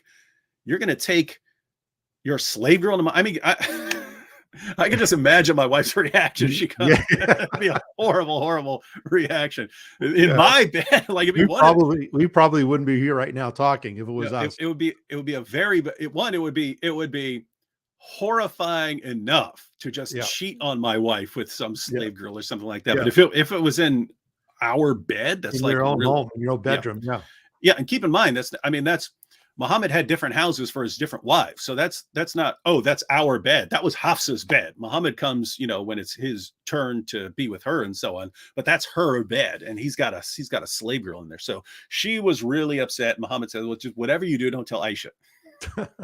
So she runs and tells Aisha. And so Hafsa and Aisha, they're flipping out on Muhammad. And he says, look, okay, fine. In order to make this right, I'll say she's forbidden to me. And he swears an oath. I will never have sex with that woman again. And actually, she's a teenage girl, but I will never have sex with Mary the Copt again. She's haram to me. And here's where things get interesting. Because then after a while, Allah steps in there and Allah reveals Surah 66, verses 1-2, and tells Muhammad, what are you doing? What are you doing? I didn't tell you to take that oath and to forbid her to yourself. I didn't tell you that. So I'm allowing you to break your oath. And I'll go ahead and read it real quick. Sure. This is Surah 66, verse 1. O Prophet, why do you ban for yourself that which Allah has made lawful to you, seeking to please your wives? And Allah is oft forgiving, most merciful. Allah has ordained for you the dissolution of your oaths, or the Pickthall absolution from your oaths, or Shakir, the expiation of your oaths. So Allah says, hey, you swore an oath, and go ahead and break it so that you can go back to having sex with your slave girl. And just think about that, right? This is Allah saying, and notice the absurdity of the principle. Allah is saying, hey, I didn't order you to make that oath, therefore you're not bound by it. Go ahead and break it. Well, the incredibly vast majority of oaths that have ever been made weren't ordered by God, right? If I make an oath right now, God didn't order me to make that oath. So the vast, overwhelming majority, you're talking 99.99999999999% of all oaths that have ever been made were not ordered by God. And yet right here, in order to allow Muhammad to go back to having sex with his slave girl, Allah says, hey, if I didn't order you to make an oath, you're not under it, man. You're allowed to break that oath. And this is just what we find over and over again. Islam is just laying down all these horrible principles and practices, like abolishing adoption or saying men can break oaths if they're not ordered by Allah, all to just justify any perverted thing that pops into Muhammad's head. And it's just, this is the real heart of Islam. You've got that. You've got all the spiritual problems of Muhammad. You never have anything that makes you think that this is true. And you ask a Muslim today, hey, tell us about your prophet. They've heard of none of this. There's nothing that we just talked about, with the possible exception of Aisha, just because we've brought it up so much. There's nothing that we've discussed, not Muhammad becoming suicidal or thinking he's demon possessed, or being a victim of black magic, or getting caught having sex with his slave girl, or taking the wife of his own adopted son. They haven't heard of any of that. Their information has been filtered for them until all they hear is, yes, all Muhammad did was walk around helping everyone and helping widows and orphans, and that's all he did, and he's the greatest man who ever lived. And it's like, man, it's your apologists and your scholars are the biggest bunch of liars who've ever lived. They're giving you a false picture that you're serving.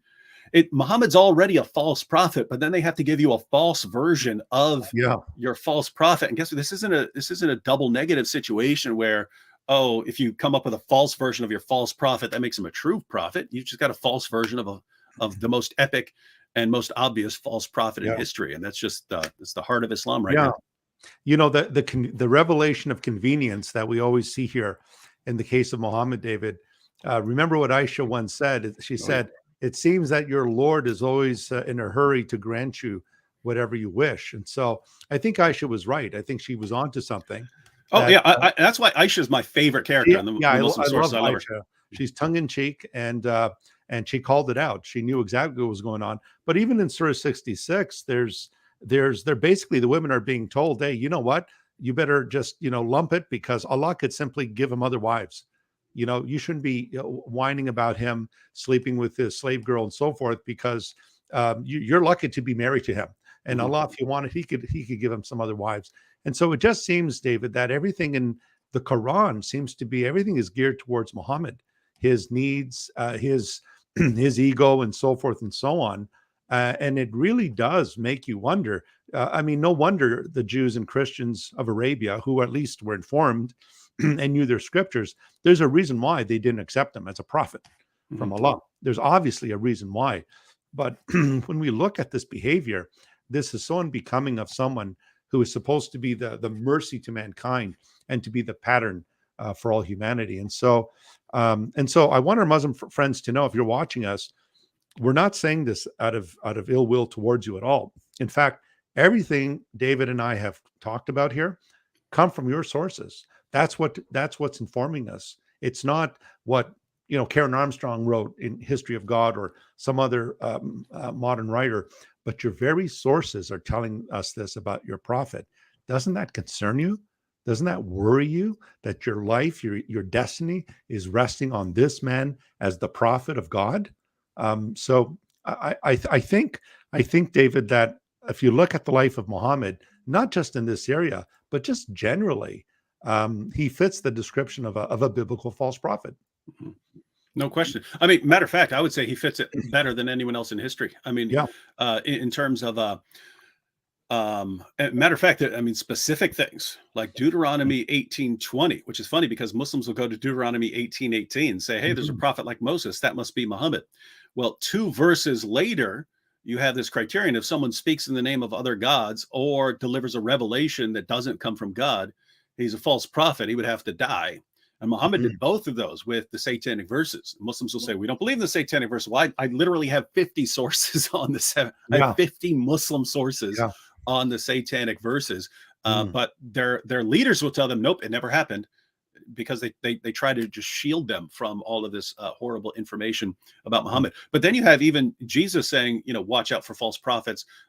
They come to you in sheep's clothing, but inwardly they're ravening wolves. And you look at Muhammad, and he comes to the Jews and Christians. Hey guys, I'm on your side. I'm a monotheist. We believe in the same prophet. You Christians, hey, I believe in Jesus. I believe in his virgin birth and his miracles. He's the Christ. Yeah, hey, we're all on the same page there.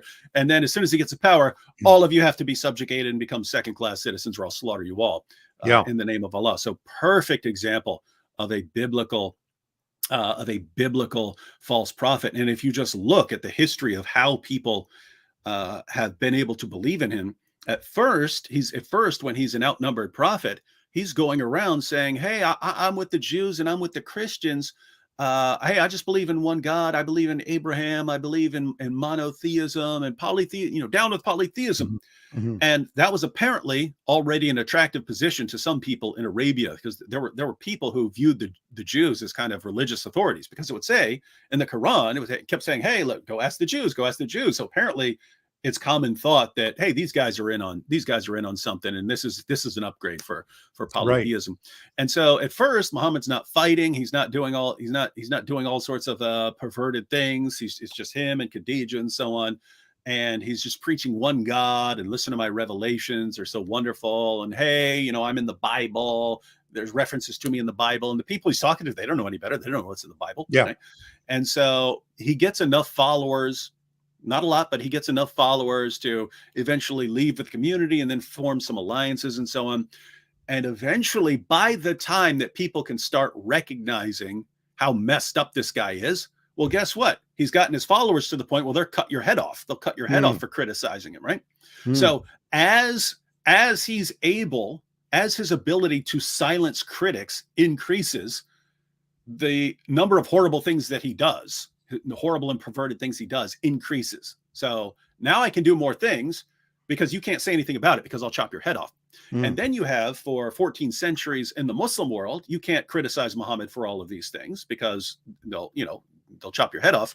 And then when you get down to our time, where you can't cut people's heads off in most places, you can't cut people's heads off for criticizing Muhammad. Now they have to give a false picture of Muhammad, start throwing all their sources out in order to keep people believing in Muhammad. And guys, this is not what a true prophet needs. This is not what the greatest man in history needs. The greatest man and the greatest prophet in history does not need 14 centuries of you getting your head chopped off if you point out the obvious and start pointing out these obvious absurdities, and doesn't need all of his followers and his greatest scholars lying for him to deceive people and give people a false picture of him. So a true prophet and the true greatest man in history would not need that. But if that's what Muhammad needs, and he obviously does, you're dealing with a false prophet, and definitely not the greatest man in history. I would regard him as the least trustworthy man in all of history, because you can find people who are more evil or worse or less reliable in specific ways. But when it comes to the total collection, right? I mean, how many other people can you think of who say they're getting revelations, but they also think they're demon possessed, and who try to hurl themselves off cliffs, and who promote polytheism and then blame the devil for tricking them, and who say they're a victim of black magic, and who take the 6-year-old child of their best friend, and take the wife of their own adopted son. And you just go down the list, and it's like, there's no one who has this collection of horrible features. So to say that this is the greatest man and the greatest prophet, you're just destroying the meaning of anything we're talking about. Yeah. And, Jesus said a tree is known by its fruit. And you look at this guy's track record, and it's horrible. It's really, really bad. And folks, we're just touching on some of the sexual proclivities of Muhammad. Well, we can talk about theology. We can talk about his views of heaven and the Houthis, and we can talk about sex in heaven and eternal erections and so forth and so on. It just doesn't end. And again, all of these sources come to us from Islam, from the Quran, from the Hadith, from the tafsir, the commentators, and also from the Sirah. David, can we take some questions tonight? If you're okay with that? Sure. We'll take some questions. Before I turn over to the questions, folks, I just want to encourage you again. I'm being joined by Dr. David Wood, also known as the Dizzle, affectionately known as D Wood, the Dizzle. And I just wanted to ask if you guys like this channel, please subscribe. I also want to mention, if you check the description box, I do have 2 online courses I'll be teaching starting March 24th. I'll be teaching a course on biblical Hebrew. It'll run for 8 consecutive Thursday evenings. It's an online course. Anyone can take it. It's basic introductory level. And so if you really want to get to know the language of the Old Testament and read it, this is the course for you. So everything's in the description box. I'm also teaching a course on archaeology of the Bible and its neighbors on April 3rd, Sunday, April 3rd. Those classes run as well for 8 consecutive Sundays, with the exception of Easter Sunday. And the classes start at 7 p.m. and end at 9:30 p.m. So all that information is in the description box. If you want more information on David Wood's ministry, all the links are there, BitChute, PayPal, and so forth. All those links are available. So please visit those links. So let me just go over to the chat box here and try to get some questions. If you do have a question, folks, put a capital Q there and then give us your question, or put the word question in caps, and we could look at that. Someone here just mentions, David, about can you debunk Rabbi Tovia Singer's lies about Christianity and Islam? He has a channel. Can you expose him? No, I've never seen a Tovia Singer video, so someone else needs to do it, right? Yeah. So yeah. In other words, we got it's not the same thing as, but I'll get video. I mean, I'll get requests like, David, could you respond to Hinduism? It's like, why would you think that?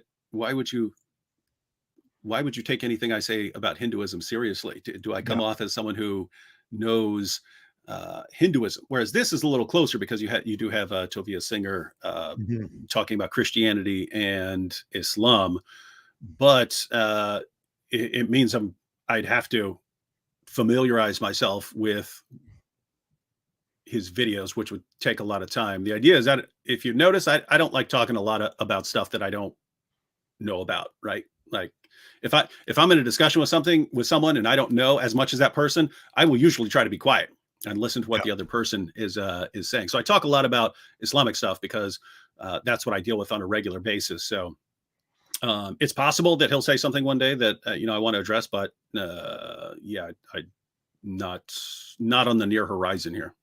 Right. Okay. Let me see if we have any other questions here or comments. All right. Take a look here. There's Truth Defenders here. David asks, Muhammad did not just have issues with multiple wives, women, and children.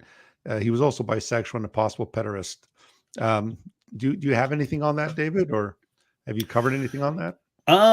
There are people who might have more info on this. I mean, some of the stuff I talk about is I'm kind of joking, right? Like Muhammad would suck on the tongues of little boys, but the examples are his grandsons, right?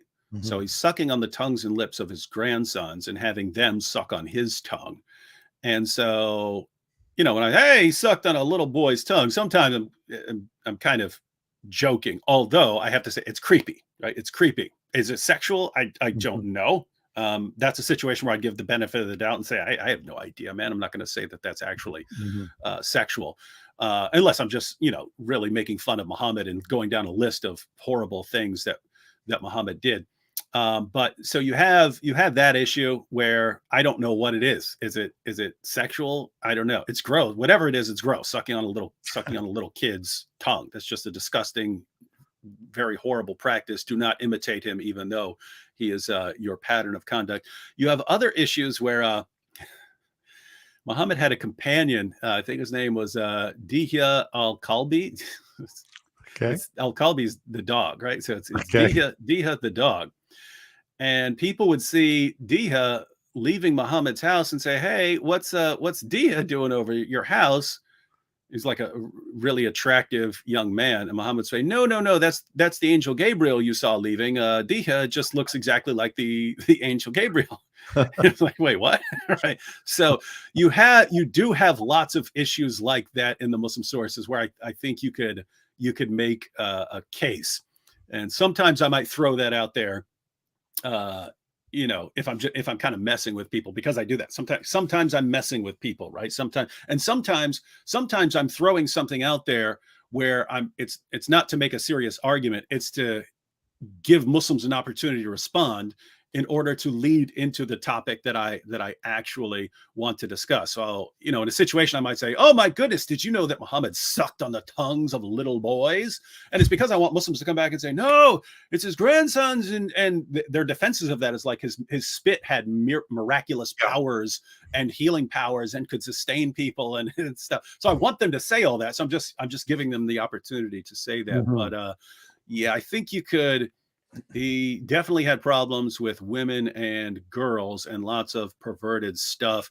You can make a case with some stuff with men and boys, but you'd have to go to someone who knows a lot more if they really want to actually make a case out of it and say seriously that he was bisexual and pederast and so on. Right. We had a question regarding the Mahdi. How does the Muslim Mahdi fit into all this regarding their prophets after Muhammad? Isn't their Mahdi the equivalent of their Messiah? Conceptually, they're similar, but I mean, they believe Jesus is the Messiah. So they actually believe the Messiah, Jesus, is going to return, although they have no concept of what the Messiah is. But I have to say, not a good question to ask me. It's just like end times in Christianity. I've never studied. I've read the book of Revelations a bunch of times and so on, but I've never studied like actual theories of end times in Christianity or Islam. It's never been a topic that's really interested me. Yeah. I'll just add that the Mahdi, I guess it's R. Mendieta Jr. The Mahdi is as David said, an eschatological figure who is believed to come after Jesus. So Jesus comes, breaks all the crosses, kills all the swine, basically enforces jizya on everybody because doesn't have to, because everyone's going to become a Muslim anyway. And then he'll fight the Antichrist. He'll live up till he'll live a couple of decades, and then he'll die, be buried next to Muhammad in Medina. And then the Mahdi kind of comes to wrap it all up. He's the guy who comes and ties up the loose ends at the very end. So he's not really a Messiah figure. He's seen as the guy who comes and basically sums up all of history, kind of ties everything up at the end. TD, thanks for that super chat. I really appreciate it. Okay, let's see if we have any more questions here for our guest. All right. Okay. All right. Okay, we do have a question here by Nate. If Dr. David was nickname is the Dizzle, then what should be the nickname of Dr. Tony Costa? I don't know. Do you have any ideas, David? No, Tizzle doesn't sound right. We were all hanging out one day. We all had versions of that, and then this was way back in the day. So that was back when we were working with James White and so on. Yeah. We're like, what do we do with James? And Jizzle didn't sound right. And then Jay Whizzle didn't sound right either. And then someone says, what do you call Mike Winger, Dave? You got a nickname for his followers. Yeah, Wingalings. Wingalings. Okay. Yeah. So Mike Winger's followers are Wingalings. Yeah. Okay. We have a question here from Armor of Truth. This dear brother Brad. Is it true that in Muslim apologetics, ridicule is stronger than truth, that the audience will side with the man who lands with more zingers? No question, like beyond any doubt. That's the main factor. And interestingly, I learned that from Nabil way back in the day when we'd be watching a debate. We watched William Lane Craig versus Jamal Badawi. Craig crushed him, and we finished watching, and Nabil said, Badawi clearly won. I was like, what are you talking about? What are you even talking about? And in that debate, Badawi became angry and started yelling. And so I had to, figure it out with Nabil. Hey, what's going on here? And eventually figured out that when we see someone losing and then start yelling, we think, oh, you're getting desperate. Whereas Nabil was saying, no, he's getting passionate because the other man is getting away with blasphemy. So he's got a righteous anger. And so it's a sign that he's on the side of the truth, whereas William Lane Craig is so calm because he doesn't even believe what he's saying. And so back then I just thought that was Nabil. And then I found out, no, it's very common in Islam. In fact, I mean, it even goes back. It's in the Muslim sources when you have a situation like Muayyisa and Huayyisa, and one of them converts to Islam and then goes on a killing spree and kills someone that was a friend of the family. And his brother says, you just killed him, friend of the family. And he says, I'd kill you too if Muhammad ordered me to. He's like, wow, this is amazing. I have to convert too. And it wasn't, I'm afraid. It's, wow, whatever can sort of, get you enraged like this, it must be true. And you find it in things like the apostate wars, when Muhammad died and a bunch of people tried to leave Islam, and Abu Bakr says, some of them weren't just saying, hey, I'm not a Muslim anymore. They were just saying things like, we're gonna pay our zakat however we want. We'll just give it to charity or something like that. We don't have to pay the Muslim government when we're not exactly sure that who should be in charge. And Abu Bakr said, you're apostate too. I'm coming to kill you all if you don't do what I say. And then Umar, who's going to be the caliph next, Umar says, what are you doing? What are you doing? Muhammad said there's only these 3 situations where we can kill a Muslim. One is for if he leaves Islam, 2 if he commits adultery, and 3 if he murders another Muslim. You're saying you're gonna go out and kill these people for not paying their zakat, right? What's wrong with you? And so Abu Bakr's reasoning was, they're all apostates to me if they're not doing that. But Umar's response was interesting. He says, I could tell by the heaving of his chest that he was right. It's like, wait a minute, you didn't give me any argument or evidence that you're right. I could just tell by how angry you're becoming over this that you're right. And so it's always just been built into Islam that the guy who's no, I'm right, that guy must be right. And the other guy who's calmly presenting his points, that guy doesn't have the truth on his side. Right. So it does sound like an appeal to emotion. You're working up the crowd. Yeah, the fallacy of appeal to emotion, that by appealing to emotion, you want to look like you're on the side of truth, when in fact they're not. So yeah, so hope that helps, Brad. We have a question from JD. The Saudi prince has abrogated about 90% of the hadith. So are they still relevant? Now, that'd be old news to me. I have no idea about. I know that he was getting rid of some hadiths and so on. I don't know the exact details, but no, the vast majority of Muslims do not get their religion from the Saudi prince, right? I mean, at most he could crack down in his area. But the Muslim scholars and those who follow them are not going to be bound by the Saudi prince. Right. Okay. Anyway, Brad suggested I be called the Sizzle. I don't know if that makes any sense, but doesn't fit with your name. Okay, it doesn't really fit. Tony Costa. Costa. Okay. Someone made up a good point here that if you guys are interested in any refutation of Tovia Singer, check out Michael Brown.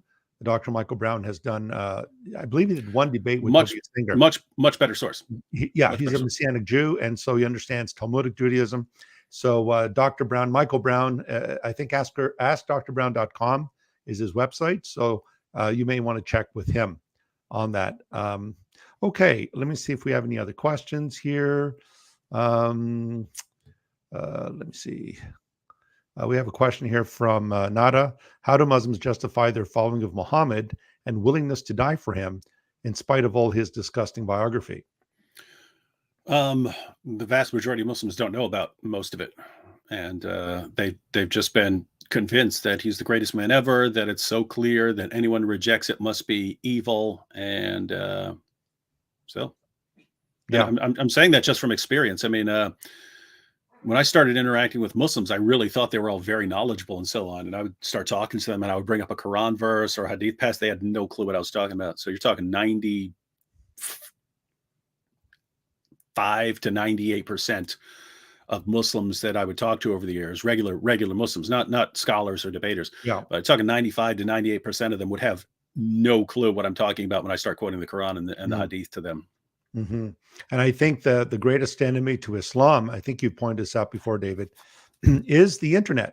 Back in 1992 was my first debate with Shabir Ali in Toronto. And back then, everything was, you had to go to the library, photocopy portions of Bukhari and Muslim and so forth. today you can do that all online. There's websites that give you the hadith collections and so forth. So I think the internet really has done a lot of damage to Islam, because now, all that information is accessible through the internet. And so a lot of these Muslims are checking it out and saying, you know what, you're right. Mhm. That's what the sources say. And David, I'm very thankful to God for you, because I know that many Muslims have come to faith through your ministry. And I've seen many of their testimonies just mentioning the fact that after listening to your channel, they've been convinced that Muhammad was indeed a false prophet. Allah is not the true God, and the Quran is not the word of God. So thank you for your ministry. I really appreciate that, brother. And by the way, as far as the internet, I said it probably, I'd have to go back and see exactly when it was written, but probably like 2006 or something like that. I wrote, might have been 2005, but I said, I wrote an article called Islam Beheaded, the Information Superhighway and the Death of Mohammedanism. And I just gave a list of reasons that Islam was only safe because Muslim leaders and scholars have been able to keep their people insulated from basic facts and basic information about their prophet. Now, because of the internet, everyone's going to be exposed to that, and they're just going to reach a breaking point, and it's going to start collapsing. Yeah. And a lot of Muslims are admitting that they're losing. Muslim imams are admitting they're losing a lot of Muslims. And the thing about Islam as well, David, is that the more you look into its history, the more damage control Muslims have to do. It's like with the cults, with the Mormons. The more you go back and you trace Joseph Smith's history and all the mistakes in the Book of Mormon, Mormons don't want you to look at those early documents. They don't want you to look at the early biographies and so forth. I just find it very interesting that with Islam, there's something very similar here. They don't want you to look at these sources. And so now they're ditching them, and they're saying, well, if they contradict the Quran, we can't really rely on them. So I really think you're right, David, that Islam is at a stage of implosion. It is certainly imploding in our day. Yeah, and it's think so. This isn't coming from us. Hijab says like 23% of young Muslims are leaving Islam. I've got a video of another Muslim scholar saying 24%. Zakir Naik says he estimates that Muslims from Muslim countries who go to a place like the United States of America, he'd estimate that 25% of them, just from going to college there, are going to leave Islam. And so you'd think, okay, well, 23, 24, 25%, that's really big, but most are still remaining Muslims. And it's like, you don't realize the problem. I mean, if you go back 10 years, it was probably like 1 or 2%. So in other words, the curve's looking like that, right? It's going up, it's going up like that. And so it's not, hey, it's right now, it's at 24% or 25%. By the way, that was a few years ago that it was at 24, 25%. The issue is this is not done growing. What's it going to be like 10 years? Is it going to be 50% or 60% or something like that? And so, and what you see is, it's probably true of the community as a whole, but it's the same thing that's true of an individual Muslim. You take a Muslim who really believes in Islam and believes that Muhammad is the greatest man who ever lived, and believes the Quran is the perfect speech of Allah and so on. And you tell that Muslim, hey, did you know that Muhammad had sex with a 9-year-old girl? That's not true. That's something Islamophobes say that. Well, here, it's in your sources. Oh, huh. What do? Then, okay, let me look up some responses. Oh, he needed to have, marry her to cement his relationship with Abu Bakr, or to do this or to do that. And so they come up with justifications, and then bring up another issue. Well, look at this situation with Zainab, and there's nothing wrong with marrying a woman who later, and she was probably unhappy with her marriage. And so he's giving her a better option. So they'll rationalize that. And you start pointing out things, wait a minute, but really, throwing out adoption, and then saying that he had to marry her so that men will understand that it's okay to marry the wives of their adopted sons, when that's not a situation. You start pointing this stuff out, and then, maybe I don't know, but there's got to be a reason for it. And you just keep adding and adding and adding and adding. And it gets to a point where I'll say this, usually it has to do with them realizing that their scholars and apologists are liars, right? It's when they finally realize that, like Zakir Naik has been lying to them. But it's like this light switch moment where we defended it and we rationalized it. We defended it and rationalized it. We defended it and rationalized it. We did that for years. Same thing with Nabil. We did it for years, and all of a sudden it's just like, it's too much. It's too, I can't do it. It's too much. This can't be true. Yeah. Yeah.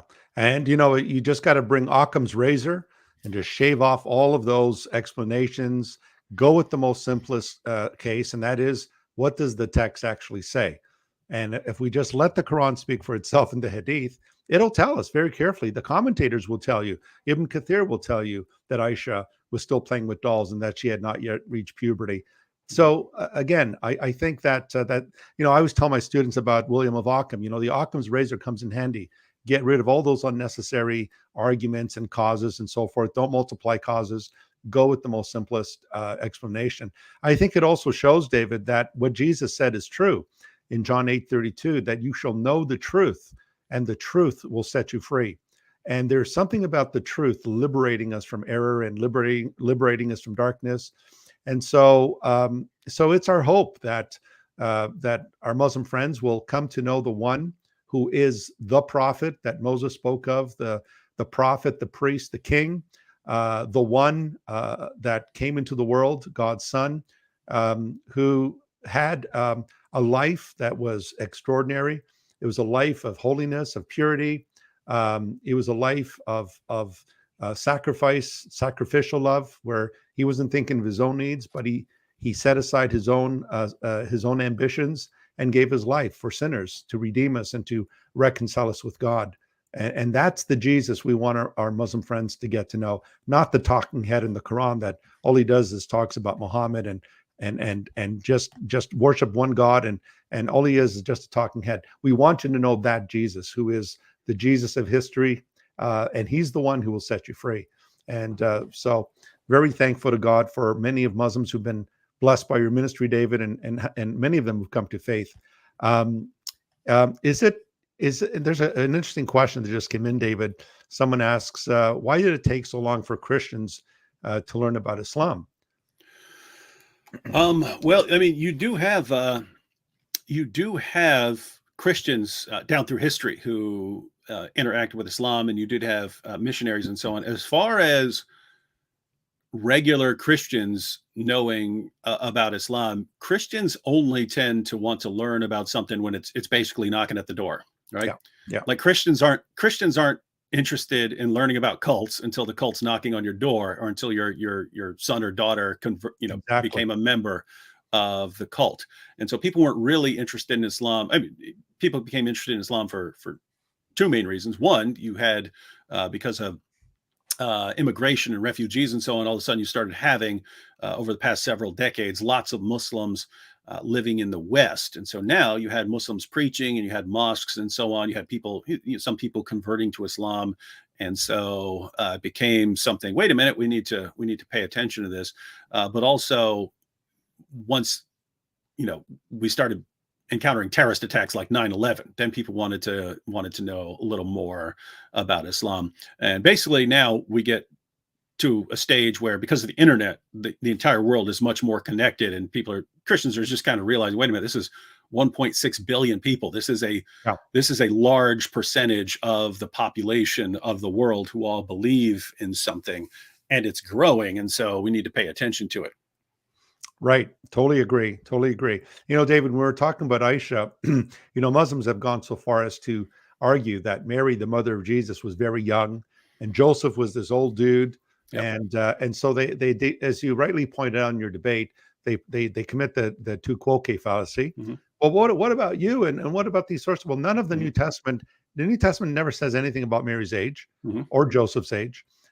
They end up depending on apocryphal sources like the Proto-Evangelium of James, which again is apocryphal. It's legendary. It's not based on historical fact.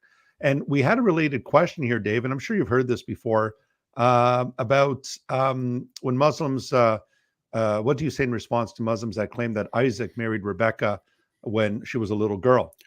I would just read the chapter where Abraham's servant goes and meets Rebecca to bring her back, and other than that, say chapter and verse. The entire argument is completely bogus, right? Because the Bible doesn't say how old Rebecca was, right? Doesn't say how old she was. Right. They have to they have to make an argument, and it's a stupid argument, but it just shows how they're trying to see pedophilia wherever they can, because they're trying to justify Muhammad. And I mean, think about this. They'll say Rebecca was 3 years old and Isaac married her and had sex with her and stuff. Where are you getting that? Where are you getting that? Again, if you just read the chapter, she's clearly, I mean, at the very least in her teens. She's grown. She's out shepherding sheep on her own. And then she gives water to, like, what was it, 10 camels or something like that? That's thousands of pounds of water. Right? 3-year-old carrying, 3-year-old girl out shepherding by herself. And a guy comes along. She's like, "Hey, I'll take care of all your camel." Really, I have a 3-year-old.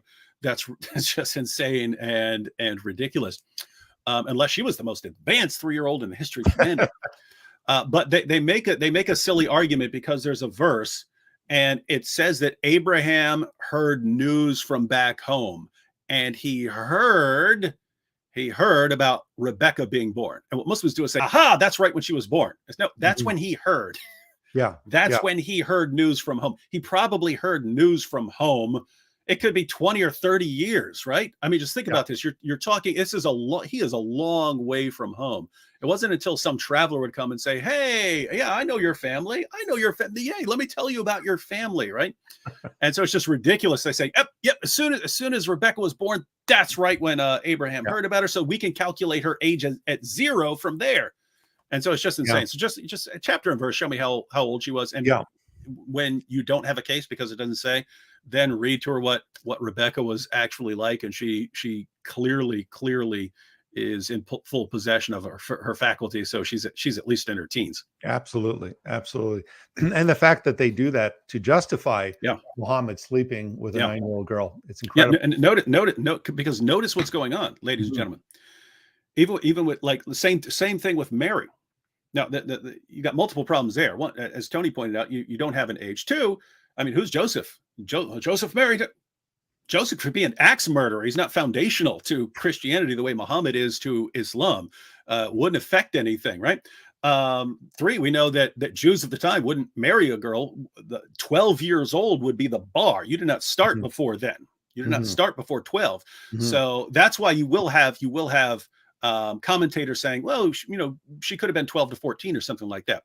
It could have been because they would not have married before then. Beyond that, there's a huge, even if you go with the minimum 12, there can be a big difference between 9 and 12, because those are the years of puberty, right? Those are the years of puberty. So Aisha, definitely not prepubescent. Mary definitely would have been pubescent, but doesn't seem like she was 12 at all, because in the Bible, a 12-year-old, right? What does Jesus call the little girl who's 12 years old? He says little girl. He calls her little girl, whereas Mary is blessed among women. So she's in the woman category. A 12-year-old is still in the little girl category. So the point is, you have all these issues, and we know the later sources, which start talking about Joseph being this old man and so on. We know why they started making these claims in the sources, right? The idea was people wanted to maintain the perpetual virginity of Mary. And the question was, well, why would Joseph never have sex with her? He was a super old dude. Yeah. He's a super old dude. So they start writing these apocryphal stories. Absolutely. No one takes care. And so notice but here, anyway, here's the takeaway. It's Muslims have a prophet who had sex with a 9-year-old girl. And then we say, hey, your prophet had sex with a 9-year-old girl. That's a fact. That's according to your sources. And their response is, well, we'll lie about Mary. We'll lie about Joseph. We'll lie about Isaac. We'll lie about Rebecca. We'll lie about Moses, because they do it with Moses and female captives as well. But we'll lie about all the figures in the Bible that we claim to respect. Muslims say, we respect them. You respect them, but you'll lie about them and accuse them all of pedophilia? Yeah. All to protect, like how when we talk about Muhammad being a false prophet, look at what he does, right? He does some of the most horrible things in history. And when we pointed out, you lie about true prophets and true important biblical figures, you lie about them in a desperate attempt to defend your own horrible pervert wacko prophet. And it's like, how can he make it any more? If he not only causes you to say that it's okay to have sex with a little girl, but then he causes you to go around and accuse everyone else of being a pedophile when they're not, you got some serious issues, man. This is some demonic stuff. Big time. And it is as you said, David, it is the tu quoque fallacy, because they have to really argue and twist the scriptures, the Bible, to try to come to those conclusions. Mm-hmm. And again, when we talk, you're absolutely right. When it comes to the idea that Joseph was a much older man, this is predicated on the idea that Mary remained a virgin after the birth of Jesus, the perpetual virginity of Mary. And therefore, Joseph was more like a caretaker. He was like a guardian. He was like a husband, but a husband who was just there to take care of Mary and to take care of the home and so forth, with no interest in sexuality or consummating their marriage, which it wouldn't be a real marriage if it's not consummated. And yet we're told very clearly that they were married. They were husband and wife. But that's a topic for another show. David, maybe two more questions. Sarah Michael Ashraf asks, what would you respond to Muhammad Hijab talking about slavish morality in Christianity? As someone from an Islamic background, it does come off like that to me. I don't even know what you're talking about. In Christianity, you're moral because you love God and you love other people, right? Jesus said those are the most important commandments. Love the Lord your God with all your heart, mind, soul, and strength. Love your neighbor as yourself, and love even your enemies. So what are you talking about? In Islam, you're literally just a slave to Allah. Allah says there is no one who comes to him as anything other than a slave. Everyone comes to him as just a slave. So what in the world? It reminds me of what we were just talking about. Hey, our God's a pedophile. Let's accuse everyone else of doing exactly what our religion. Let's accuse everyone else of doing what our religion does. So in Islam, it's you'd better do the right thing because Allah has all these punishments for you, and He's gonna, get your head chopped off or get you lashes and something like that, and so you'd better obey. Notice. I want to point this. Actually, this is a bit more important than I'm talking about right now. Notice. All right, if I'm walking down the street, and I see a purse full of money on the ground, a purse full of money and jewelry, and I say, all right, hey, what am I going to do with this? Well, I could do the right thing and try to find the owner and return the property, or I could take it. If I'm walking at parallel situation, if I'm walking down the street and I find a purse. And I look up and there's a guy there a police officer with a club, and he says, you try to take that, I'm going to bust your head open. Well, I'm obviously going to do the right thing, but I'm not doing the right thing because it's the right thing. I'm not doing it because I've decided to do the right thing. And that in order to be a moral person, I'm going to return this person's property. I'm returning the person's property because I don't want to get my head clubbed by this police officer. Well, that's kind of all morality is in Islam. It's just, hey, to avoid these punishments, do all these things. Yeah. Well, you're never really doing something right just because it's right or just because it's good. In Christianity, all people are created in the image of God, and therefore all people, even people you may disagree with, even bad people, are all worthy of a certain level of respect. Doesn't mean that they don't have to be punished in certain circumstances. Doesn't mean that they don't have to be fought like in by an army or something like that. But it means that all people are worthy of a certain level of respect, and that's why we're told in Peter to honor all people. Right, we honor all people, and so the basis for Christian morality is love. You obey God because you love God, and notice the reverse as well that you have between Islam and Christianity, where in Islam, you do what's right in order to earn Allah's love. So one is to avoid punishment, but if it's got something to do with Allah, it's to show that you're a good slave and to earn his love. Allah, and Allah says repeatedly in the Quran, Allah does not love the unbelievers. Allah does not love those who are proud. He doesn't love those who boast. He doesn't love the mischief makers. He doesn't love all these people. And he only loves you if you do what he says. And if you love him first, then he might love you in response. Whereas in Christianity, you love God and you love other people. God loved you first. God did that first. Notice even in the Old Testament, God didn't just randomly walk up to people and give them the law. He redeemed them first. He loved them first, saved them first, and then, hey, now obey the law here. So, hijab, what? My goodness. I mean, could you pick a bigger deceiver here?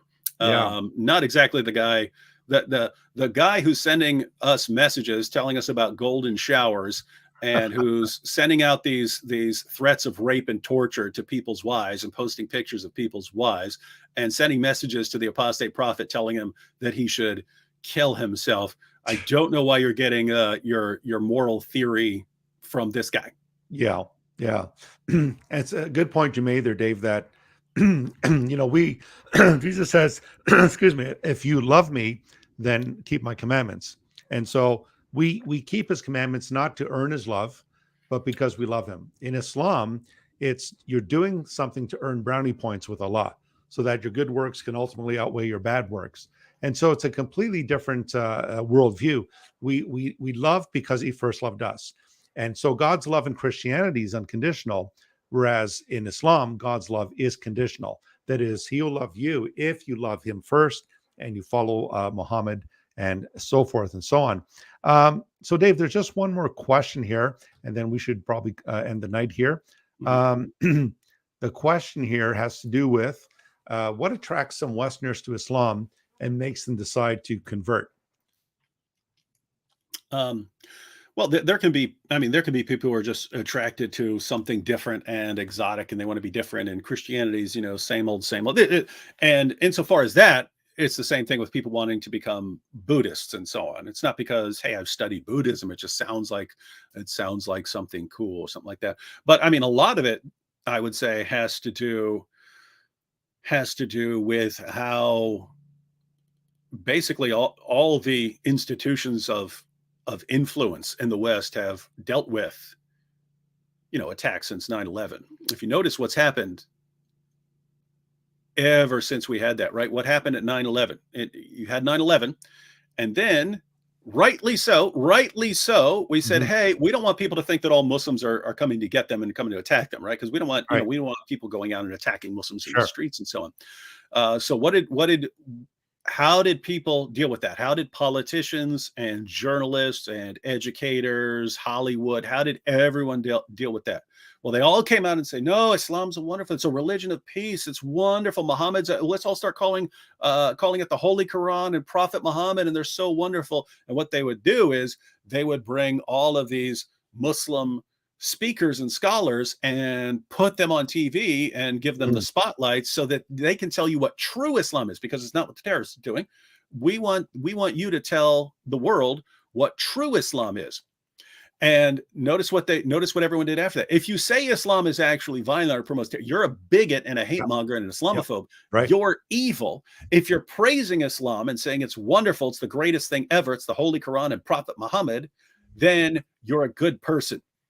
You can actually psychologically condition entire populations if you're constantly bombarding them with, if you praise and exalt this religion and say it's the greatest thing ever, then you're a good person. And if you criticize anything about this religion, you're a horrible, evil, racist person. And if you just grow up on that, wait, everyone who says this religion is great is good. Everyone who says that it's horrible is evil. Well, you just grow up with a very favorable view of that religion. When the Muslim preacher comes along and says, hey, Doctrine of the Trinity, that's stupid. But Muhammad's as good as gold. You already believe Muhammad's as good as gold. Yeah. It's what you've been raised on. Exactly. So, David, is there any last anything you'd like to leave our viewers with? We covered a lot of material tonight, a lot of meat. Is there anything you like to just leave our viewers with to think about? For you Muslims who are watching, and Tony's already said this, this isn't out of hatred. If you're following the most obvious false prophet in history, who has caused no end of problems in the world, if I hated you, I would just sit back and smile and let you go on serving him, because that is the worst thing I could possibly imagine doing to someone. We're telling you the information that your leaders are keeping from you so that you can make an informed decision and recognize that he's a false prophet. But we're giving you the information that we know you don't get, so that you can say, okay, here's everything I've been told, and here's what these people have said, but here's this other stuff, and now you're in a position to make an informed position. And it's just very strange in Islam that the Zakir Naiks and the Ahmed Deedats and the scholars and apologists and da'is who lie to you and cover all this up and make things up and attack the biblical prophets, you think they're good. But then the people who come along and tell you the truth and give you the actual information, we're evil. What does your religion do to you? Where people are telling the truth are evil, and the people who are constantly lying to you, they're good. That should make you think. So when we're telling you this, it's out of love, not out of hatred. For the Christians who are watching, I would say, I know it can look like sad times in the world with everything that's going on in the world, but if you look at the bright side, if you want to reach Muslims and expose Islam, if you are sick to death of 14 centuries of, Muhammad and his teachings affecting the world like this, you should rejoice, because you are in the generation. There's never been a time before us that has had these kinds of opportunities to expose Muhammad and to reach Muslims with the gospel. You are living in the absolute best place in history. So take advantage of the time you're living in. Take advantage of us being the first generation that has open access to all their sources wherever we are in the world. Take advantage of the fact that so many Muslims have moved to the West. You don't need to hate them. They're immigrants and stuff. What's wrong with you?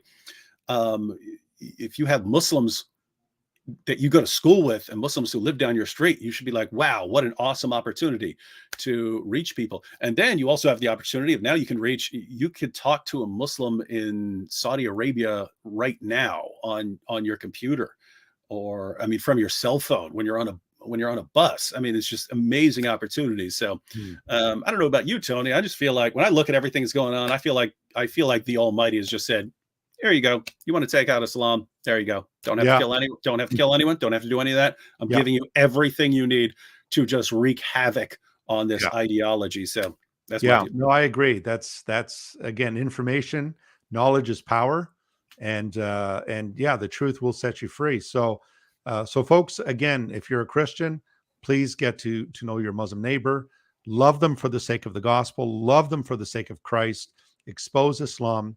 They're bound by the lies that have been perpetrated through their prophet all these years. And we do have a duty to our Muslim neighbor. They're part of the Great Commission. When Jesus said, go into the world and make disciples of all nations, the Muslim communities and nations are involved in that. So love your Muslim neighbor. Tell them the truth. They need to know the real Jesus of the Bible. They need to know what it's like to have everlasting life. And again, folks, we want to thank you for joining us tonight. Please don't forget to, in the description box, all the information to David Wood's work and ministry is there. If you want to check that out, it's all available. All the links are there. I mentioned already the 2 courses I'm teaching, 2 online courses. I'll be teaching Biblical Hebrew starting March 24th, 7 p.m. to 9:30 p.m. Eastern Standard Time. And then April 3rd, I'm doing a series on archaeology of the Bible and its neighbors. If you're interested, the email's on the screen there. Just contact us at torontoapologetics@gmail.com. We'll get you all set up. So thank you again, everyone. David, thank you so much for giving us of your time. Would love to have you back. You're just such a great source of information and encouragement to the body of Christ. So thanks, David, for being part of our show tonight. All right. And everyone, thank you again. Have a good night. God bless you. And always remember, Christ is King. Jesus Christ is Lord. And he will have the victory. So take care, everybody, and God bless. Bye.